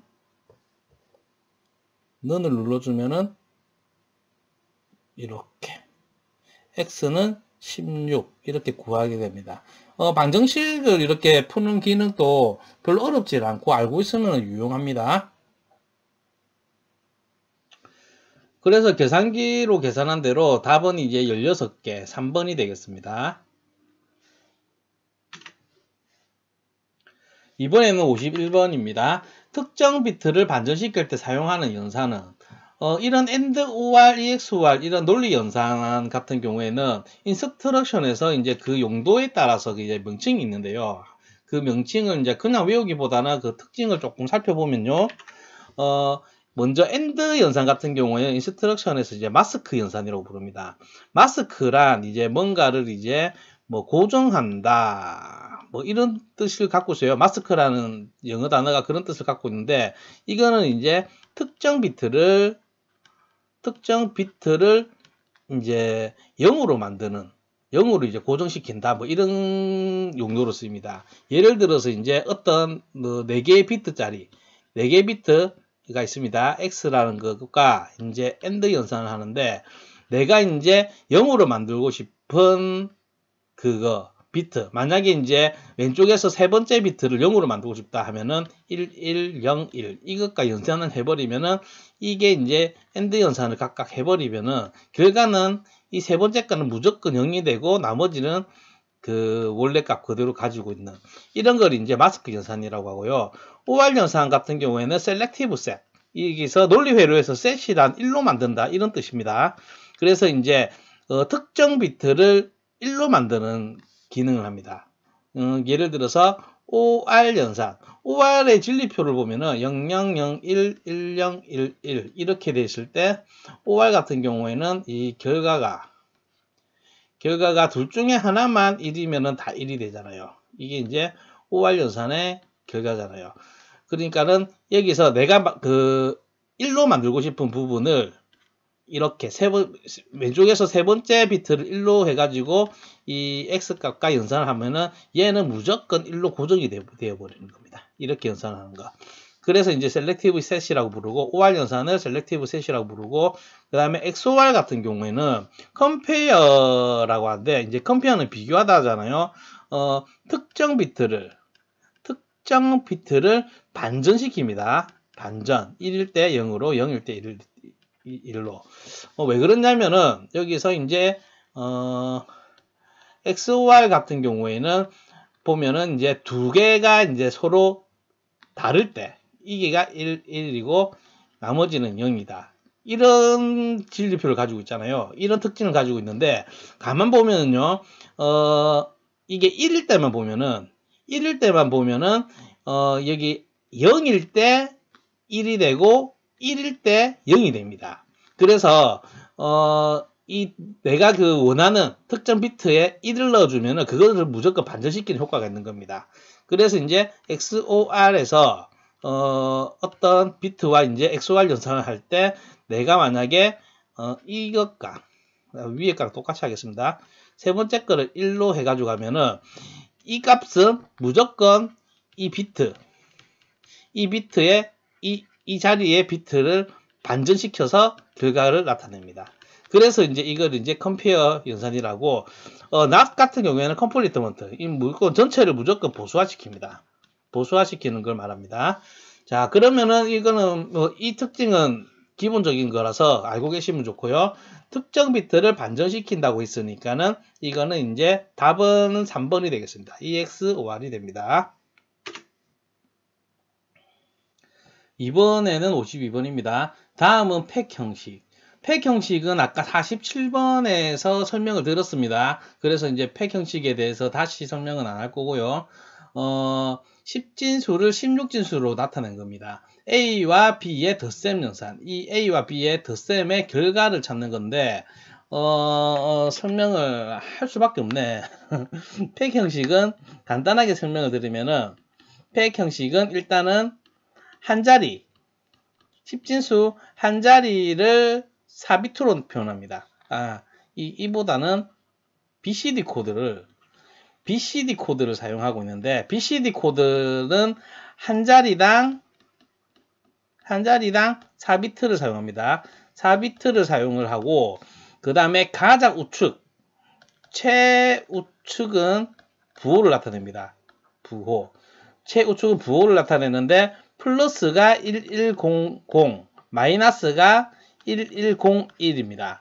그래서 지금은 이제 16진수로 표현을 하고 있기 때문에 1100을 16진수로 표현을 하면은 A, B, C, C가 되겠고 이거는 이제 D가 됩니다. 그러면은 지금 이 보기에서 A의 이제 부호를 나타내는 C는 이제 이거는 플러스가 되겠고 D는 이제 마이너스가 됩니다. 결국에는 이거를 이제 뺄셈이 되겠죠. B가 마이너스니까는. 그래서 이거를 이제 한 자리당 그 10진수로 써보면은 앞에 0은 무시하고 4095가 되겠고 이거는 3840 이렇게 해서 10진수로 이렇게 연산을 하면 됩니다. 일단은 먼저 9하고 이제 16진수를 하면 안 된다는 걸 설명드릴게요. 여기서 빼면은 5, 9에서 4 빼면 5, 여기서 빼면은 빌려가지고 2, 그래서 255가 되고, 부호는 이제 앞에 게 크니까는 이제 플러스 255. 부호는 그러니까 C가 되겠고요. 여기 C가 되겠고, 255인 거는 이제 답은 4번이 됩니다. 이거를 BCD는요, 한 자리를 4비트로 표현을 하는 겁니다. 그래서 방금 이제 10진수로 변경해 놓고 이렇게 그 자리를 이제 빌려주는 거, 위에 자리에서 값을 빌려와서 뺄셈을 하는 게 이게 이제 이런 부분 때문에 16진수로 바로 계산을 하면 답이 안 나와요. 16진수로 바로 계산을 해보면 이게 5, 9에서 4를 빼면은 5, 여기서 이제 16진수니까 빌려오면은 16이 되죠. 이게 8이 됩니다. 8로 5에 대해서 엉뚱한 값이 나옵니다. 그래서 이제 팩 형식은 BCD를 사용한다는 거. BCD하고 그 다음에 최우측에 그 부호 비트 1100일 때, 그 다음에 1101일 때, 마이너스 1100일 때 플러스, 이 부분을 꼭 기억을 해주시기 바랍니다. 알면 간단한 문제입니다. 이번에는 53번입니다.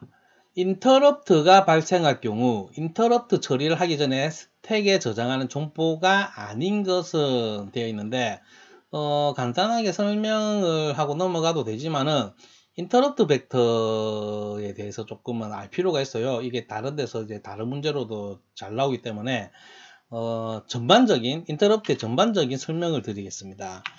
인터럽트는요, CPU가 이제 계속해서 플래그를 검사하고 있는 게 아니고 플래그가 이제 세트되면은 현재 수행 중인 프로그램 CPU가 지금 하는 거를 중단하고 입출력 전송을 수행할 수 있게 하는 것. 이거는 이제 이 입출력 장치에 관련된 인터럽트가 발생했을 때 말이고, 다른 원인이 있을 때는 이제 거기에 맞는 작업을 해야 되겠죠. 인터럽트 명령을 해야 되니까는, 그거를 이제 수행할 수 있게 하는 건데, 인터럽트는 이제 외부 인터럽트, 내부 인터럽트 소프트웨어, 이렇게 세 가지로 분류되기도 하고요. 이 소프트웨어, 슈퍼바이저 콜에 의한 인터럽트, 이거를 이제 내부 인터럽트로 분류하는 조공책도 있습니다. 그 따로 분류하는 책도 있고 그렇습니다. 어쨌든 외부 인터럽트 같은 경우에는 입출력 장치에 의한 것, 아니면 타이밍 장치 전원에 의한 것, 발생한 그 문제에 대한 인터럽트가 이제 외부 인터럽트고, 내부 인터럽트는 이제 불법적인 명령어나 데이터를 말합니다. 이걸 이제 또 트랩이라고 부릅니다. 예를 들면은 이제 나눌 때 3 나누기 0 하면은 이제 나누는 수가 0이면은 연산이 불가능하잖아요. 이게 명령어 자체가 불법적인 거잖아요. 그러니까 이런 걸 말합니다. 그런 게 이제 내부 인터럽트고, 소프트웨어는 이제 슈퍼바이저 콜에 의해서 불러지는 거, 이런 게 있는데, 인터럽트 발생하면 분기 주소를 결정하는 방법에 대해서 이제 벡터 인터럽트와 비벡터 인터럽트로 분류가 됩니다. 벡터 인터럽트는 인터럽트의 원인에 의해서 분기 정보를 얻게 되는데, 이러한 정보를 인터럽트 벡터라고 부르고요. 그 다음에 비벡터 인터럽트는 이제 분기 주소가 메모리 일정한 위치로 고정이 되어 있다는 겁니다. 그러니까는 예를 들면은 우리가 이제 명령어가 있는 이제 메모리에 보면은 일반적으로 그 인터럽트가 발생할 때 실행돼야 될 명령어들은 이게 이제 0번지고 이게 뭐 마지막 번호다 하면은 상위에 이제 인터럽트 발생할 때 실행해야 될 명령어들이 있습니다. 그래서 프로그램이 이렇게 실행 중이다가 인터럽트가 발생을 하면은 이제 인터럽트의 그 원인에 따라서 뭔가 일을 처리를 해야 되겠죠. 그 인터럽트를 처리해야 되니까는 이렇게 분기를 하게 되는데, 이거는 이제 원인에 의해서 분기 정보를 얻게 된다. 그러니까 여기서 봤던 입출력 장치의 호출이라든지 타이밍 장치 아니면 전원이라든지 이런 트랩 관련된 거라든지, 거기에 대해서 0번에는 전원, 1번에는 타이밍 장치, 뭐 2번에는 뭐 트랩 뭐 이런 식으로 정해져 있으면은 원인에 의해서 알아서 그쪽으로 딱 가는 걸 말합니다. 이런 걸 벡터 인터럽트라고 하고, 그 원인이 이제 타이밍 장치 때문에 인터럽트가 발생했어요, 이렇게 전달을 해주면은 그때에 필요한 인터럽트가 발생했을 때 필요한 명령어가 있는 곳으로 이렇게 분기가 되겠지요. 그때 이게 원인을 제공해 주는 거, 그게 이제 인터럽트 벡터입니다. 그게. 그 다음에 비벡터 인터럽트는 무조건 0번으로 가는 거예요. 그냥 무조건 일정한 위치로 돼 있는데, 보통 이제 맨 위입니다. 주소 0번으로 갑니다. 보통 그 일정한 위치로 그냥 알고 있습니다. 무조건 1로 가게 돼서 이제 여기서 이제 뭐 발생한 원인에 의한 이 명령어로 이렇게 알아서 가는 겁니다. 그래서 인터럽트 같은 경우에는 발생했을 때 이렇게 분기를 하고 나서 발생한 문제가 다 해결되고 나면 다시 복귀를 해야 되겠죠. 복귀를 하면서 이제 그 스택에 그걸 저장하게 됩니다. 스택에 저장하게 되는데, 그게 이제 이 문제에서 묻고 있는 건데, 다시 문제로 돌아가서 보면은 스택에 저장하는 정보가 아닌 것은 상식적으로 생각하면 됩니다. 프로그램 카운터는 지금 이제 인터럽트가 발생하기 전에 그 CPU가 처리하고 있는 명령어가 있는 위치가 되겠지요. 그런데 인터럽트가 발생을 했으니까는 그걸로 분기를 하면서 그게 처리되고 나서 원래대로 돌아와야 되니까 프로그램 카운터의 내용은 반드시 스택에 이제 저장을 해야 됩니다. 나중에 복귀를 위해서 해야 되고, 인터럽트 벡터는 아까 설명드렸지만은 저장하고 다시 갈 수 있는 자료가 아닙니다. 인터럽트에 대한 원인에 의해서 이제 찾아가는 거니까는 이거는 이제 정보라고 말하기는 어렵습니다. 그래서 답은 2번이 됩니다. 인터럽트 벡터가 뭔지 알면은 이거 알 수가 있는 내용입니다. 그 다음에 상태 레지스터하고 CPU 레지스터의 내용. CPU 레지스터 내용은 이제 그 연산 중에 인터럽트 발생하기 전에 이제 처리 중인 그런 내용들이 있을 거고요. 상태 레지스터는 또한 그 처리 중일 때 이제 그때의 플래그 레지스터. 이러한 내용들이 이제 처리하고 있는 걸 그냥 저장해 놓고 굴러 가는 거예요. 나중에 다시 복귀해서 써야 되니까는. 그래서 1번, 3번, 4번은 인터럽트가 발생할 때 스택에 반드시 저장해야 되는 그런 겁니다. 이게 이제, 점프 명령어라든지 이런 거 RTL로 공부를 하시다 보면은 자연스럽게 알게 되는 그런 내용입니다. 이번에는 54번입니다. 이 문제는 어도를 잘 모르겠네. 일단은 읽어보겠습니다. A는 1, B는 1, C는 0, D는 1일 때, 논리연산 이 식의 결과값과 그 다음 이 식의 결과값을 순서대로 나열한 것은, 이 식을 뭐 풀어가지고 이제 간소화 시켜서 뭐 풀어도 되겠지만은 뭐 그렇게 복잡한 거 아니라서 이 주어진 값을 그대로 넣어도 간단하게 풀리거든요. 그래 풀어보면요. 일단 이제 첫 번째 식, 이 식을요, 일단 이제 적어보면은, A, B와 XOR 연산 C, 이렇게 하고, 플러스 C 프라임 D, 그 다음에 이거 전체 프라임, 플러스 A, XOR C, D, 이거의 프라임. 이렇게 했을 때 일단은 주어진 값을 이 식에 그대로 넣으면 됩니다. A가 1, B가 1이니까는 이게 1, 1이니까는 1과 1의 AND 연산은 1이지요. 그래서 얘는 이제 1이 되고 1과 C에 이제 XOR 연산을 하면은 C는 0이죠. C는 0이고 이 두 개의 XOR 연산을 하면 다르니까는 1이 되겠죠. 그래서 얘는 1이 됩니다. 1이 되고 그 다음에 이거 C 프라임, C가 0이니까는 C 프라임은 1이 되겠고 D도 1이니까는 이 두 개 AND 연산을 하면은 이건 1이 되겠고 1과 1의 AND 연산을 하면은 1이 되겠고 1에 이제 프라임을 하면은 얘는 이제 0이 됩니다. 이거 이렇게 0이 되고 그 다음에 뒤에 것도 A는 1이고 C는 0, D는 1이니까 이 두 개 AND 연산하면은 0이 되겠지요. 0이 되고 지금 1과 0을 XOR 연산하면 서로 다르니까는 값은 1이 되겠고 1에 이제 프라임이니까는 얘는 0이 되겠고 그래서 이제 0. 일단 첫 번째 식의 결과는 0입니다. 0이니까는 0으로 되는 게 1번하고 2번이 있네요. 그 다음에 같은 방식으로 두 번째 식도 풀어보면은 두 번째 식 이거 얘는 A, B 프라임 C 플러스 B, C 프라임 XOR 그 다음 A 프라임 플러스 C 프라임 그 다음에 B 프라임 플러스 A, D 프라임 가로 닫고 이렇게 하면은 여기서도 그대로 넣어보면은 A는 1이고 B는 1인데 B 프라임이니까는 0이고 C 0 이렇게 AND 연산하면 일단은 얘는 0이 되겠죠. 얘는 이제 0이 되겠고 B는 1 C 프라임 C가 0이니까 C 프라임 1이 되겠죠. 1과 1의 AND 연산은 1 그래서 이거는 1이 되겠고 그러다 보면 0하고 1하고 더하면은 어차피 이거는 1이 됩니다. 1이 되고 그 다음에 A 프라임 A가 1이니까는 A 프라임은 0이 되겠고 C가 1이니까는 C 프라임은 1이 되겠고요. 이거 두 개 이제 더하면은 얘는 1이 됩니다. 1이 되겠고 그 다음에 B 프라임 B가 1이니까 B 프라임은 0이 되겠고 A가 1이고 D가 1인데 D 프라임은 그러면 0이 되겠고 이거 두 개 이제 AND 연산하면은 0이 되겠죠. 0 0하고 0하고 더하면은 이거 어차피 0이 되겠고 1과 0에 AND 연산을 하면은 당연히 0이 되겠고 1하고 0하고 XOR 연산하면 서로 다르니까는 1이 되겠고 그래서 두 번째 식은 1이 됩니다. 그래서 이제 답은 2번이 됩니다.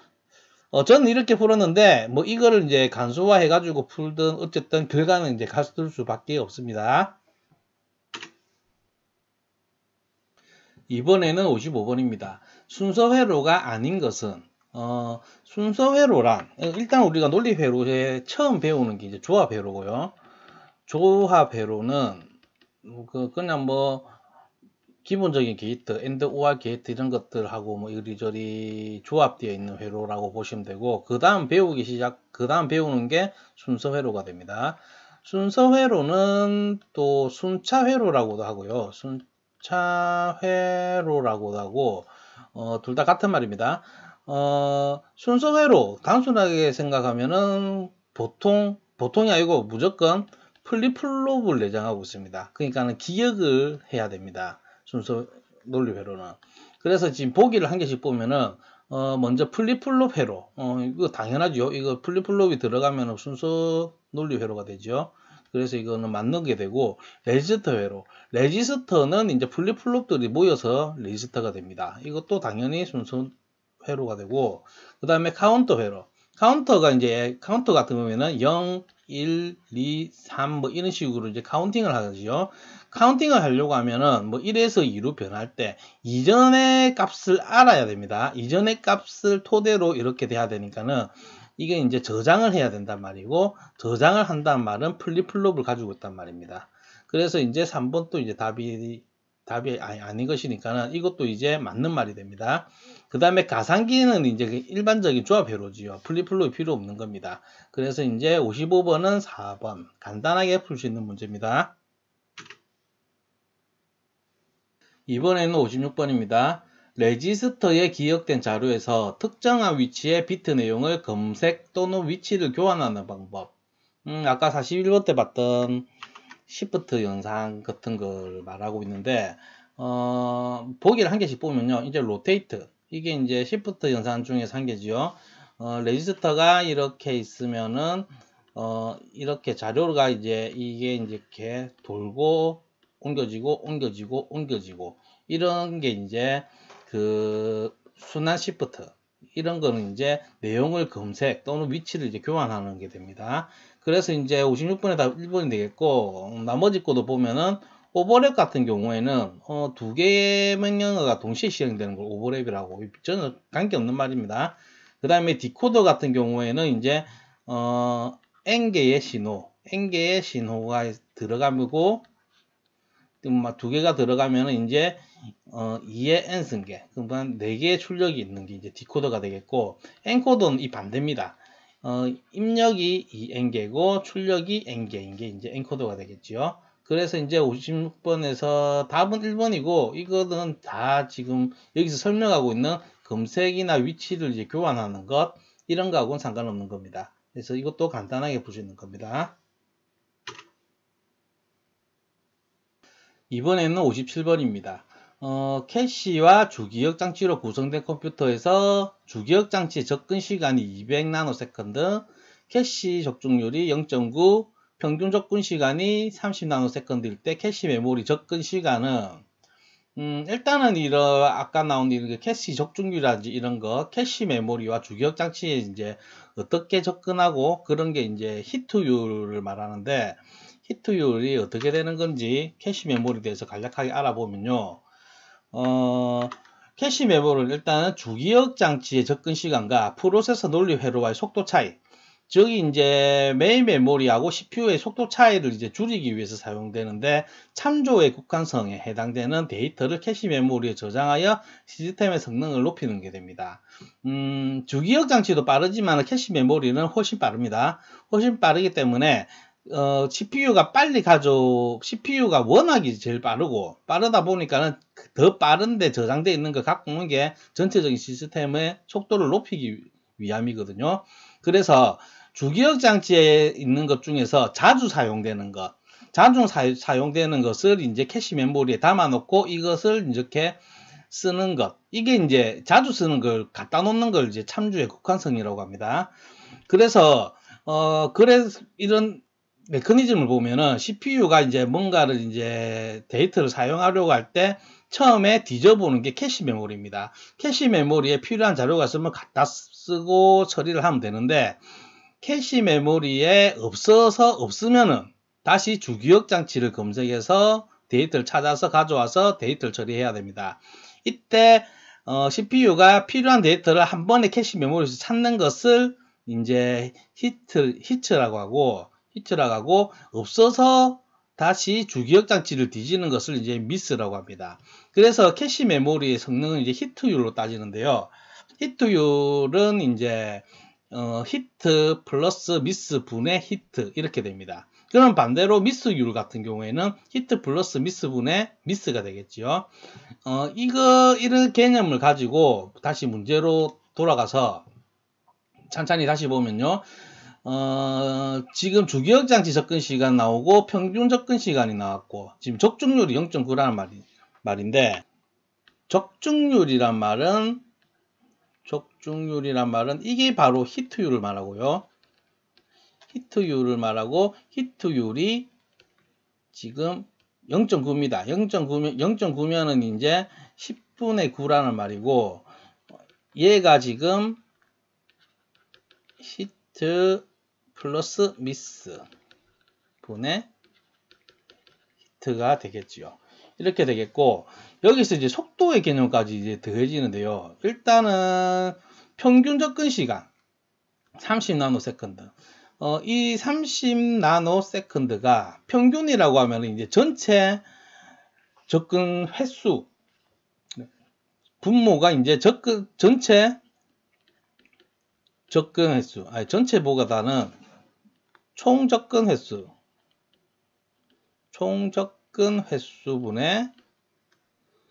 횟수분의 그 다음에 주기억 장치 접근, 이게 이제 미스가 될 텐데, 주기억 장치 접근이 돼요. 주기억 장치의 주회라고 그냥 쓸게요. 주기억 장치의 접근 횟수가 되겠고, 곱하기 이게 속도가 200이죠. 200 나노세컨드. 그 다음에 플러스 지금 우리가 구해야 되는 게 캐시 메모리 접근 시간이죠. 이게 이제 캐시 메모리에 접근하는 횟수 곱하기 이 속도, 이게 이제 우리가 구해야 되는 답 X가 됩니다.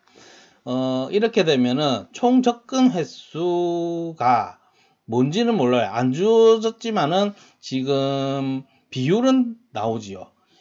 히츠 플러스 미스 분의 히츠가 10분의 9라는 거. 그래서 총 접근 횟수를 10이라고 가정을 하면은, 10이라기보다는 굳이 가정은 안 해도 됩니다. 비율로 그걸 하니까는 10 곱하기 t라고 했을 때 주기억 장치에 접근한 횟수, 미스가 되겠죠. 미스 같은 경우에는 미스율은 10분의 1이라는 것을 간단하게 알 수가 있고, 한 번, 그러니까는 1 곱하기 t 곱하기 200 나노세컨드 이렇게 되겠고요. 그 다음에 캐시 메모리에 접근한 횟수, 비율로 따지면은 이게 10번 접근했겠지요. 이게 9라고 착각하시면 안 됩니다. 이게 한 번 접근할 때 캐시 메모리 접근했다가 주기억 장치로 가기 때문에 이 9가 아니고 10입니다. 그래서 10번, 열의 비율로 10 곱하기 t 곱하기 x 이렇게 됩니다. 그래서 이제 t는 이제 어차피 다 날아가는 거고, 이거를 계산을 해보면은 30 나노세컨드는 지금 이것만 떼면은 이게 20 나노세컨드. 20 나노세컨드 플러스 이거는 10 날라가고 x가 되겠죠. 그래서 이제 넘기면은 x는 10 나노세컨드가 됩니다. 이렇게 간단하게 풀 수 있는 문제입니다. 답은 그럼 2번이 되겠습니다. 이 부분 중요합니다. 이 문제 중요합니다. 전자계산기 기사에서도 나오고 이것도 여러 번 나오고, 단순히 이제 적중률, 히트율을 물을 수도 있고요. 해서 이거를 정확하게 꼭 이해하십시오. 이번에는 58번입니다. 프로세스가 수행될 때 나타나는 지역성을 응용해서 접근 속도를 빠르게 하는 캐시 메모리에서 변화된 캐시의 내용을 주기억 장치에 기록하는 방법이 아닌 것은, 캐시 메모리에 대해서 이제 연속해서 문제가 나왔는데요. 이거는 무슨 말이냐면 아까 잠깐 설명드렸습니다. 지역성을 응용한다는 말은 이제 자주 사용되는 것을 캐시라 한단 말이죠. 그래서 이렇게 이게 캐시 메모리가 있고, 그러면은 이제 주기억 장치가 있고, 주기억 장치 있고, 이제 지역성을 나타내는 거. 그러니까 자주 참조하는 데이터를 여기에 실어 놓는데, 실어 놓고 CPU가 필요할 때 이렇게 자주 갖다 쓸 수 있게끔, 지금 이렇게 주기억 장치에 있는 거를 캐시에 이렇게 기록하는 그런 방식이 어떤 방식이냐에 따라서 이제 거기서 아닌 것을 고르는 건데, 여기서 1번의 라이트 스루 방식은 어떤 거냐면은, 이 캐시 메모리에 이거를 이제 기록할 때 갱신을 한단 말입니다. 갱신을 한단 말은 지금 이 데이터가 캐시에 기록될 때 둘 다 존재할 필요가 없잖아요. 그래서 이제 캐시에 기록을 하면서 주기억 장치에 걸 삭제하는 거. 이게 이제 라이트 스로우 방식이고, 그 다음에 라이트 백 방식은 캐시 메모리에 이렇게 저장이 되어 있지만은, 이게 이제 프로그램 컴퓨터가 계속 실행되다 보면은 이게 이제 참조의 그 횟수가 낮아지고 중요도가 낮아져서 캐시 메모리에 있을 필요가 없을 때가 있습니다. 그럼 다시 주기억 장치로 보내야 되겠죠. 주기억 장치에 넣으면서 캐시의 거를 삭제를 하는 것. 이게 이제 라이트 백 방식이고, 그 다음에 라이트 온스는 이제 이게 기록을 할 때만 쓰는 겁니다. 기록을 할 때만 이렇게 쓰는 이런 방식인데, 라이트 올이라는 것은 존재하지 않습니다. 이런 방식은 없습니다. 그래서 이제 아닌 것을 고르는 거니까는 답은 4번이 됩니다.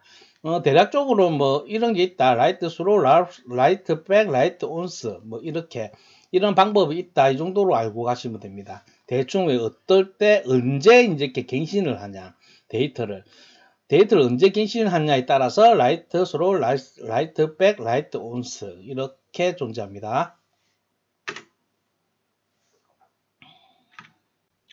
이번에는 59번입니다. 연산 결과를 항상 노상기에 저장하는 명령어 형식은에서 0주소, 1주소, 2주소, 3주소 명령어에서 이제 고르는 건데, 뭐 단순하게 외우시지 마시고 이해를 하시기 바랍니다. 일단은 주소수에 따른 명령 형식을 한번 살펴보겠습니다. 이런 수업부터 쭉 들으신 분은 여러 번 봤던 건데, 여러 번 보세요. 그냥 뭐 외우지 말고 여러 번 보셔서 익숙해지는 게 좋습니다. x는 a 플러스 b 곱하기 c 플러스 d. 이 식을 이제 각각 명령 형식대로 한번 계산을 해보면요. 3주소 명령어 같은 경우에는 처음에 이렇게 add r1 ab, 이거의 의미는 이제 r1 레지스터에 a에 있는 값과 b에 있는 값을 더한 값을 r1 레지스터에 넣는다.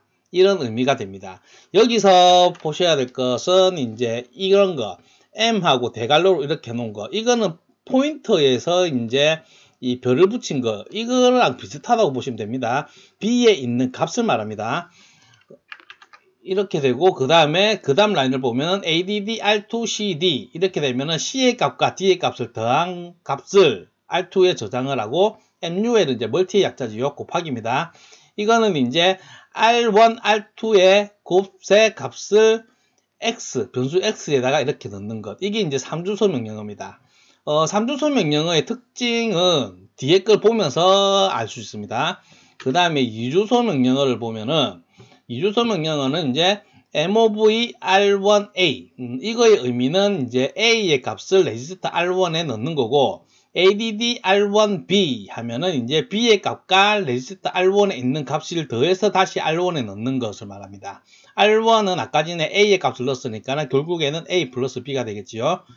그 다음 이제 mov r2c 하면은 레지스터 r2에 c의 값을 넣고, add r2d 하면은 r2의 값과 d의 값을 더해서 다시 r2에 넣고, 그 다음에 mul r1 r2 이렇게 하면은 r1과 r2의 곱의 값을 r1에 넣고, 마지막으로 mov x r1 하면은 r1의 내용을 x에다가 저장을 해 놓는 겁니다.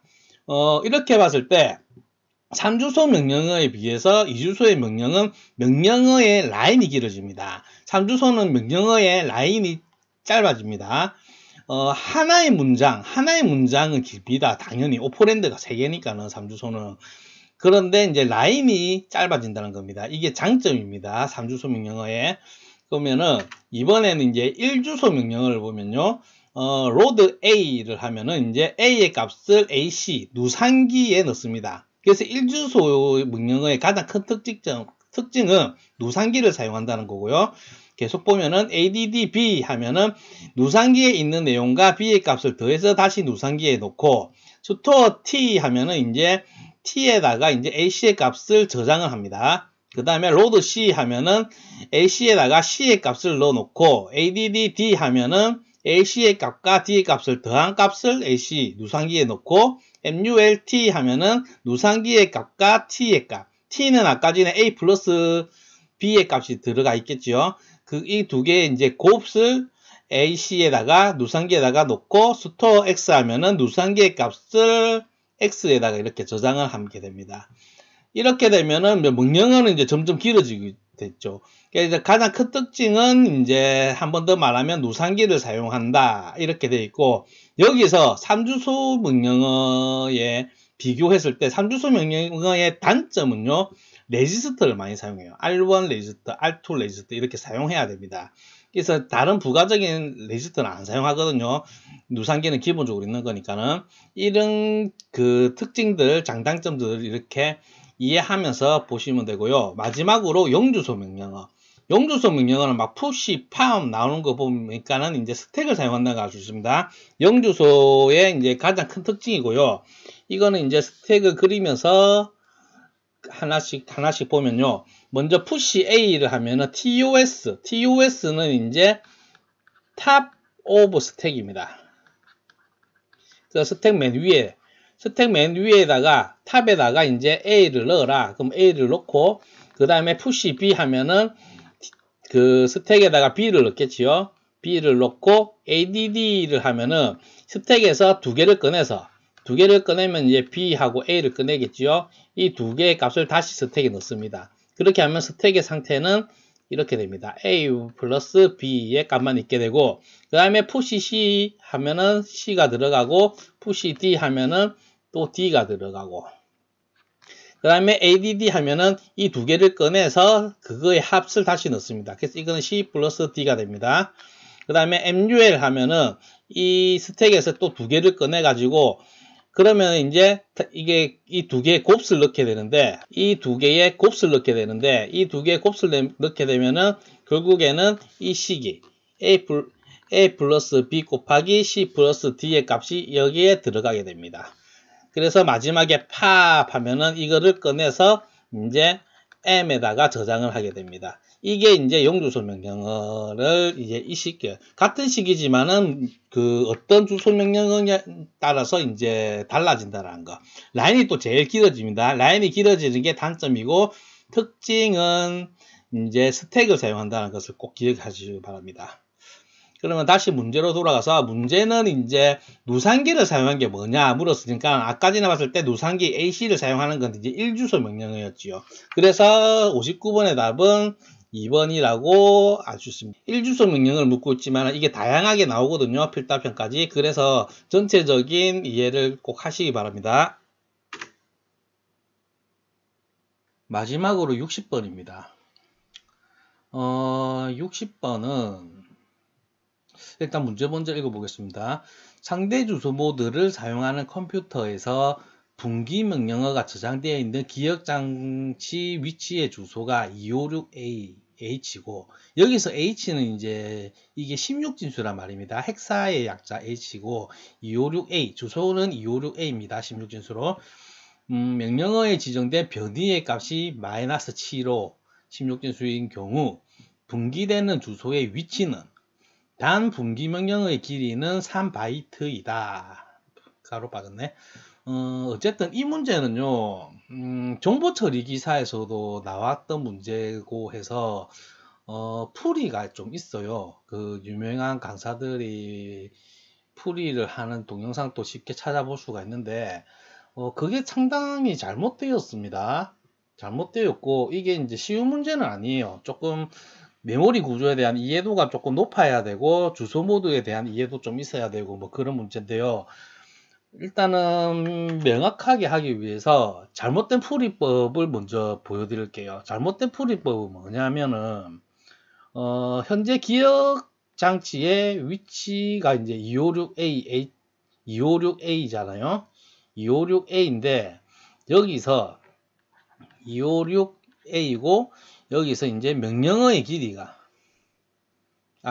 풀이 들어가면, 그 상대 주소는 이제 지금 위치에서 얘를 더한다. 그럼 -75를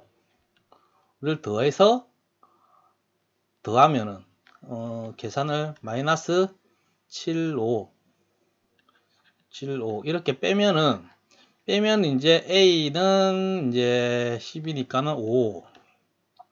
6에서 7을 못 빼니까는 빌려오면은 16을 빌려와서 22, 15니까는 F. 그 다음에 얘는 빌려주소니까는 4, 2. 이렇게 되는데 여기서 분기 명령의 길이가 3바이트니까는 플러스 3을 해줘서 24F8이다. 이렇게 풀이를 하고 있어요.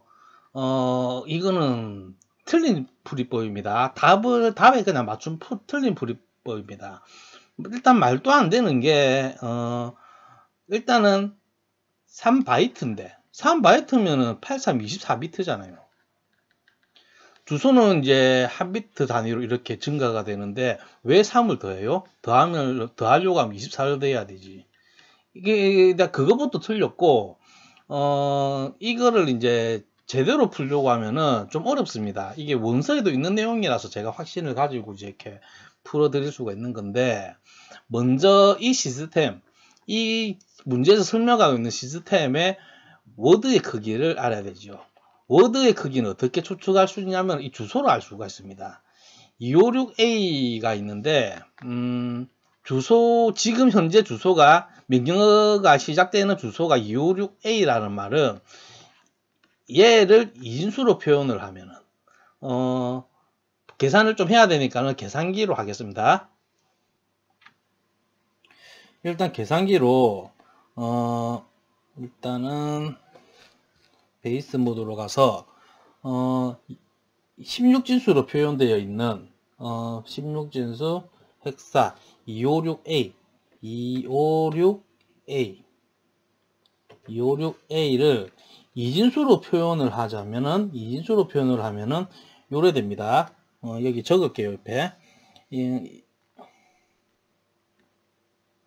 얘를 이진수로 표현하면은 0110, 1010, 그 다음에 0010, 0010, 0101이 됩니다.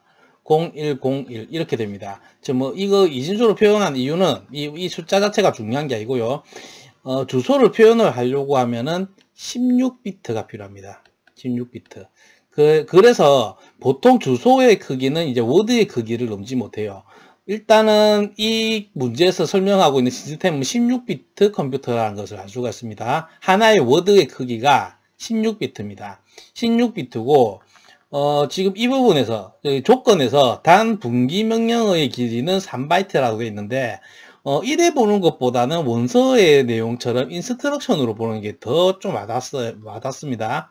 인스트럭션의 길이는 이제 3바이트다. 3바이트는 24비트입니다. 그래서 이 명령어만으로도, 분기 명령어 인스트럭션만으로도 이 워드를 차지하고 있습니다. 이 워드를 차지하고 있고, 그 다음에 오퍼랜드, 이 주소 오퍼랜드가 붙으면은 3워드가 필요합니다. 3워드를 차지하고 있어요. 그래서 메모리를 관련해 가지고 메모리 구조는 항상 그림을 그리세요. 어려운 그림도 아닙니다. 그냥 사각형 하나입니다. 사각형 하나고, 이 주소, 이 한 개 주소, 이 하나가 보통 일반적으로 0, 1, 2, 3에서 이렇게 1씩 증가합니다. 이게 워드의 크기랑 상관없습니다. 무조건 이렇게 순차적으로 1씩 증가를 하게 되고 있고, 지금 여기서 워드의 크기를 구했다고 했죠? 이게 16비트입니다. 16비트고, 가로는 16비트고, 세로는 정확하게 뭔지 모르겠지만은, 이 명령어, 지금 이 분기 명령어가 있는 장소의 주소가 256A입니다.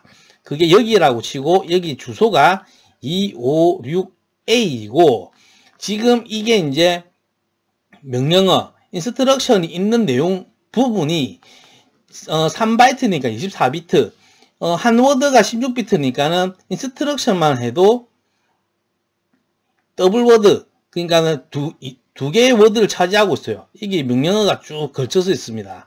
그러면은 여기 시작이 256A이고 그 다음은 256B가 됩니다. 256B. 256B가 되고 그 다음에 이 16비트의 주소 정보가 들어가기 위해서 또 한 비트 더 먹습니다. 그러면은 여기에 이제 지금 오퍼랜드가 들어갑니다. 이 변이값 마이너스 75H라는 값은 여기 들어가 있습니다. 256C가 됩니다. 자, 상대 주소 지정 방식은 상대 주소지와 지금 현재 프로그램 카운터에서 더하게 되겠죠. 어쨌든 이 명령어를 읽고 나면은 프로그램 카운터의 위치는 여기입니다. 그러면은 256D가 됩니다. 256D. 이 값에 변이를 더해줘야 돼요. 그러면은 이거는 이제 간단하게 계산기로 두드리면은 계산기가 16진수로 지금 프로그램 카운터는 256D고 여기서 마이너스 75를 해주면은 24F8 이렇게 해서 답이 3번이 나오는 겁니다. 그래서 처음 설명한 거 이거는 이게 너무 이런 풀이로 퍼져 있어 가지고 제가 이게 틀렸다는 것을 말해주기 위해서 적은 거고, 이게 풀면 말이 안 됩니다. 3바이트인데 왜 3을 더해줘 24를 더해줘야지, 그런 식으로 따지면 이게 아니고, 이 문제가 어려운 문제입니다. 원래는 계속 이제 같은 문제로 나오니까는 그냥 이런 식으로 잘못된 거라도 이런 식으로 풀어버리면은 뭐 문제가 풀리니까 이렇게 되는데, 정확하게 얘기를 하자면은 다시 설명드리면은 워드의 크기는 이 주소로 추정이 가능하고요. 워드의 크기가 16비트란 것을 알 수가 있고, 그리고 이제 인스트럭션의 크기가 이제 3바이트 24비트니까는 명령어가 있는 게 이제 더블워드 256A부터 256B까지 이렇게 명령어가 있고, 얘의 오퍼랜드가 이제 256C에 있고, 이 명령어를 읽고 나서 프로그램 카운터가 256D입니다. 그래서 상대 주소 지정 방식은 프로그램 카운터에 변이값을 더해주는 겁니다. 변이값을 더해줘서 이게 이제 24F8 이렇게 되는 겁니다.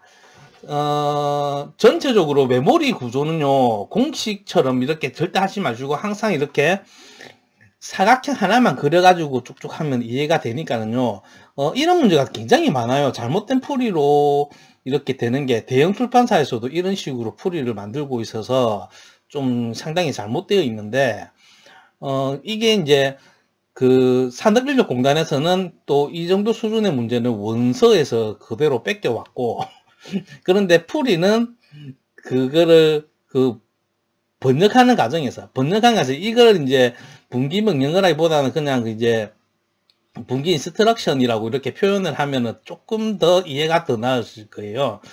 어쨌든 뭐 그런 과정에서 조금 잘못된 게 되게 많습니다. 풀이가.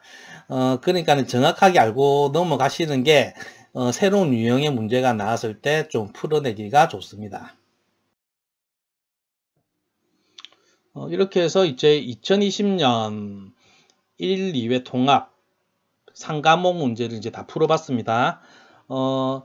지금 이제 동영상 20년 1, 2회 통합 이제 1과목부터 만든 게 이제 22년도 1월부터 만들기 시작해서 지금 2월인데 3과목 만드는 게 2월 10일이네. 오늘이 2월 10일에 지금 만들고 있는데, 사실 21년도 3회, 그러니까는 지금 시점에서는 제일 최근 문제를 먼저 만들고 싶긴 했는데, 굳이 내가 지금 2회차 문제를 계속 만들고 있는 이유는 문제가 너무 좋아요.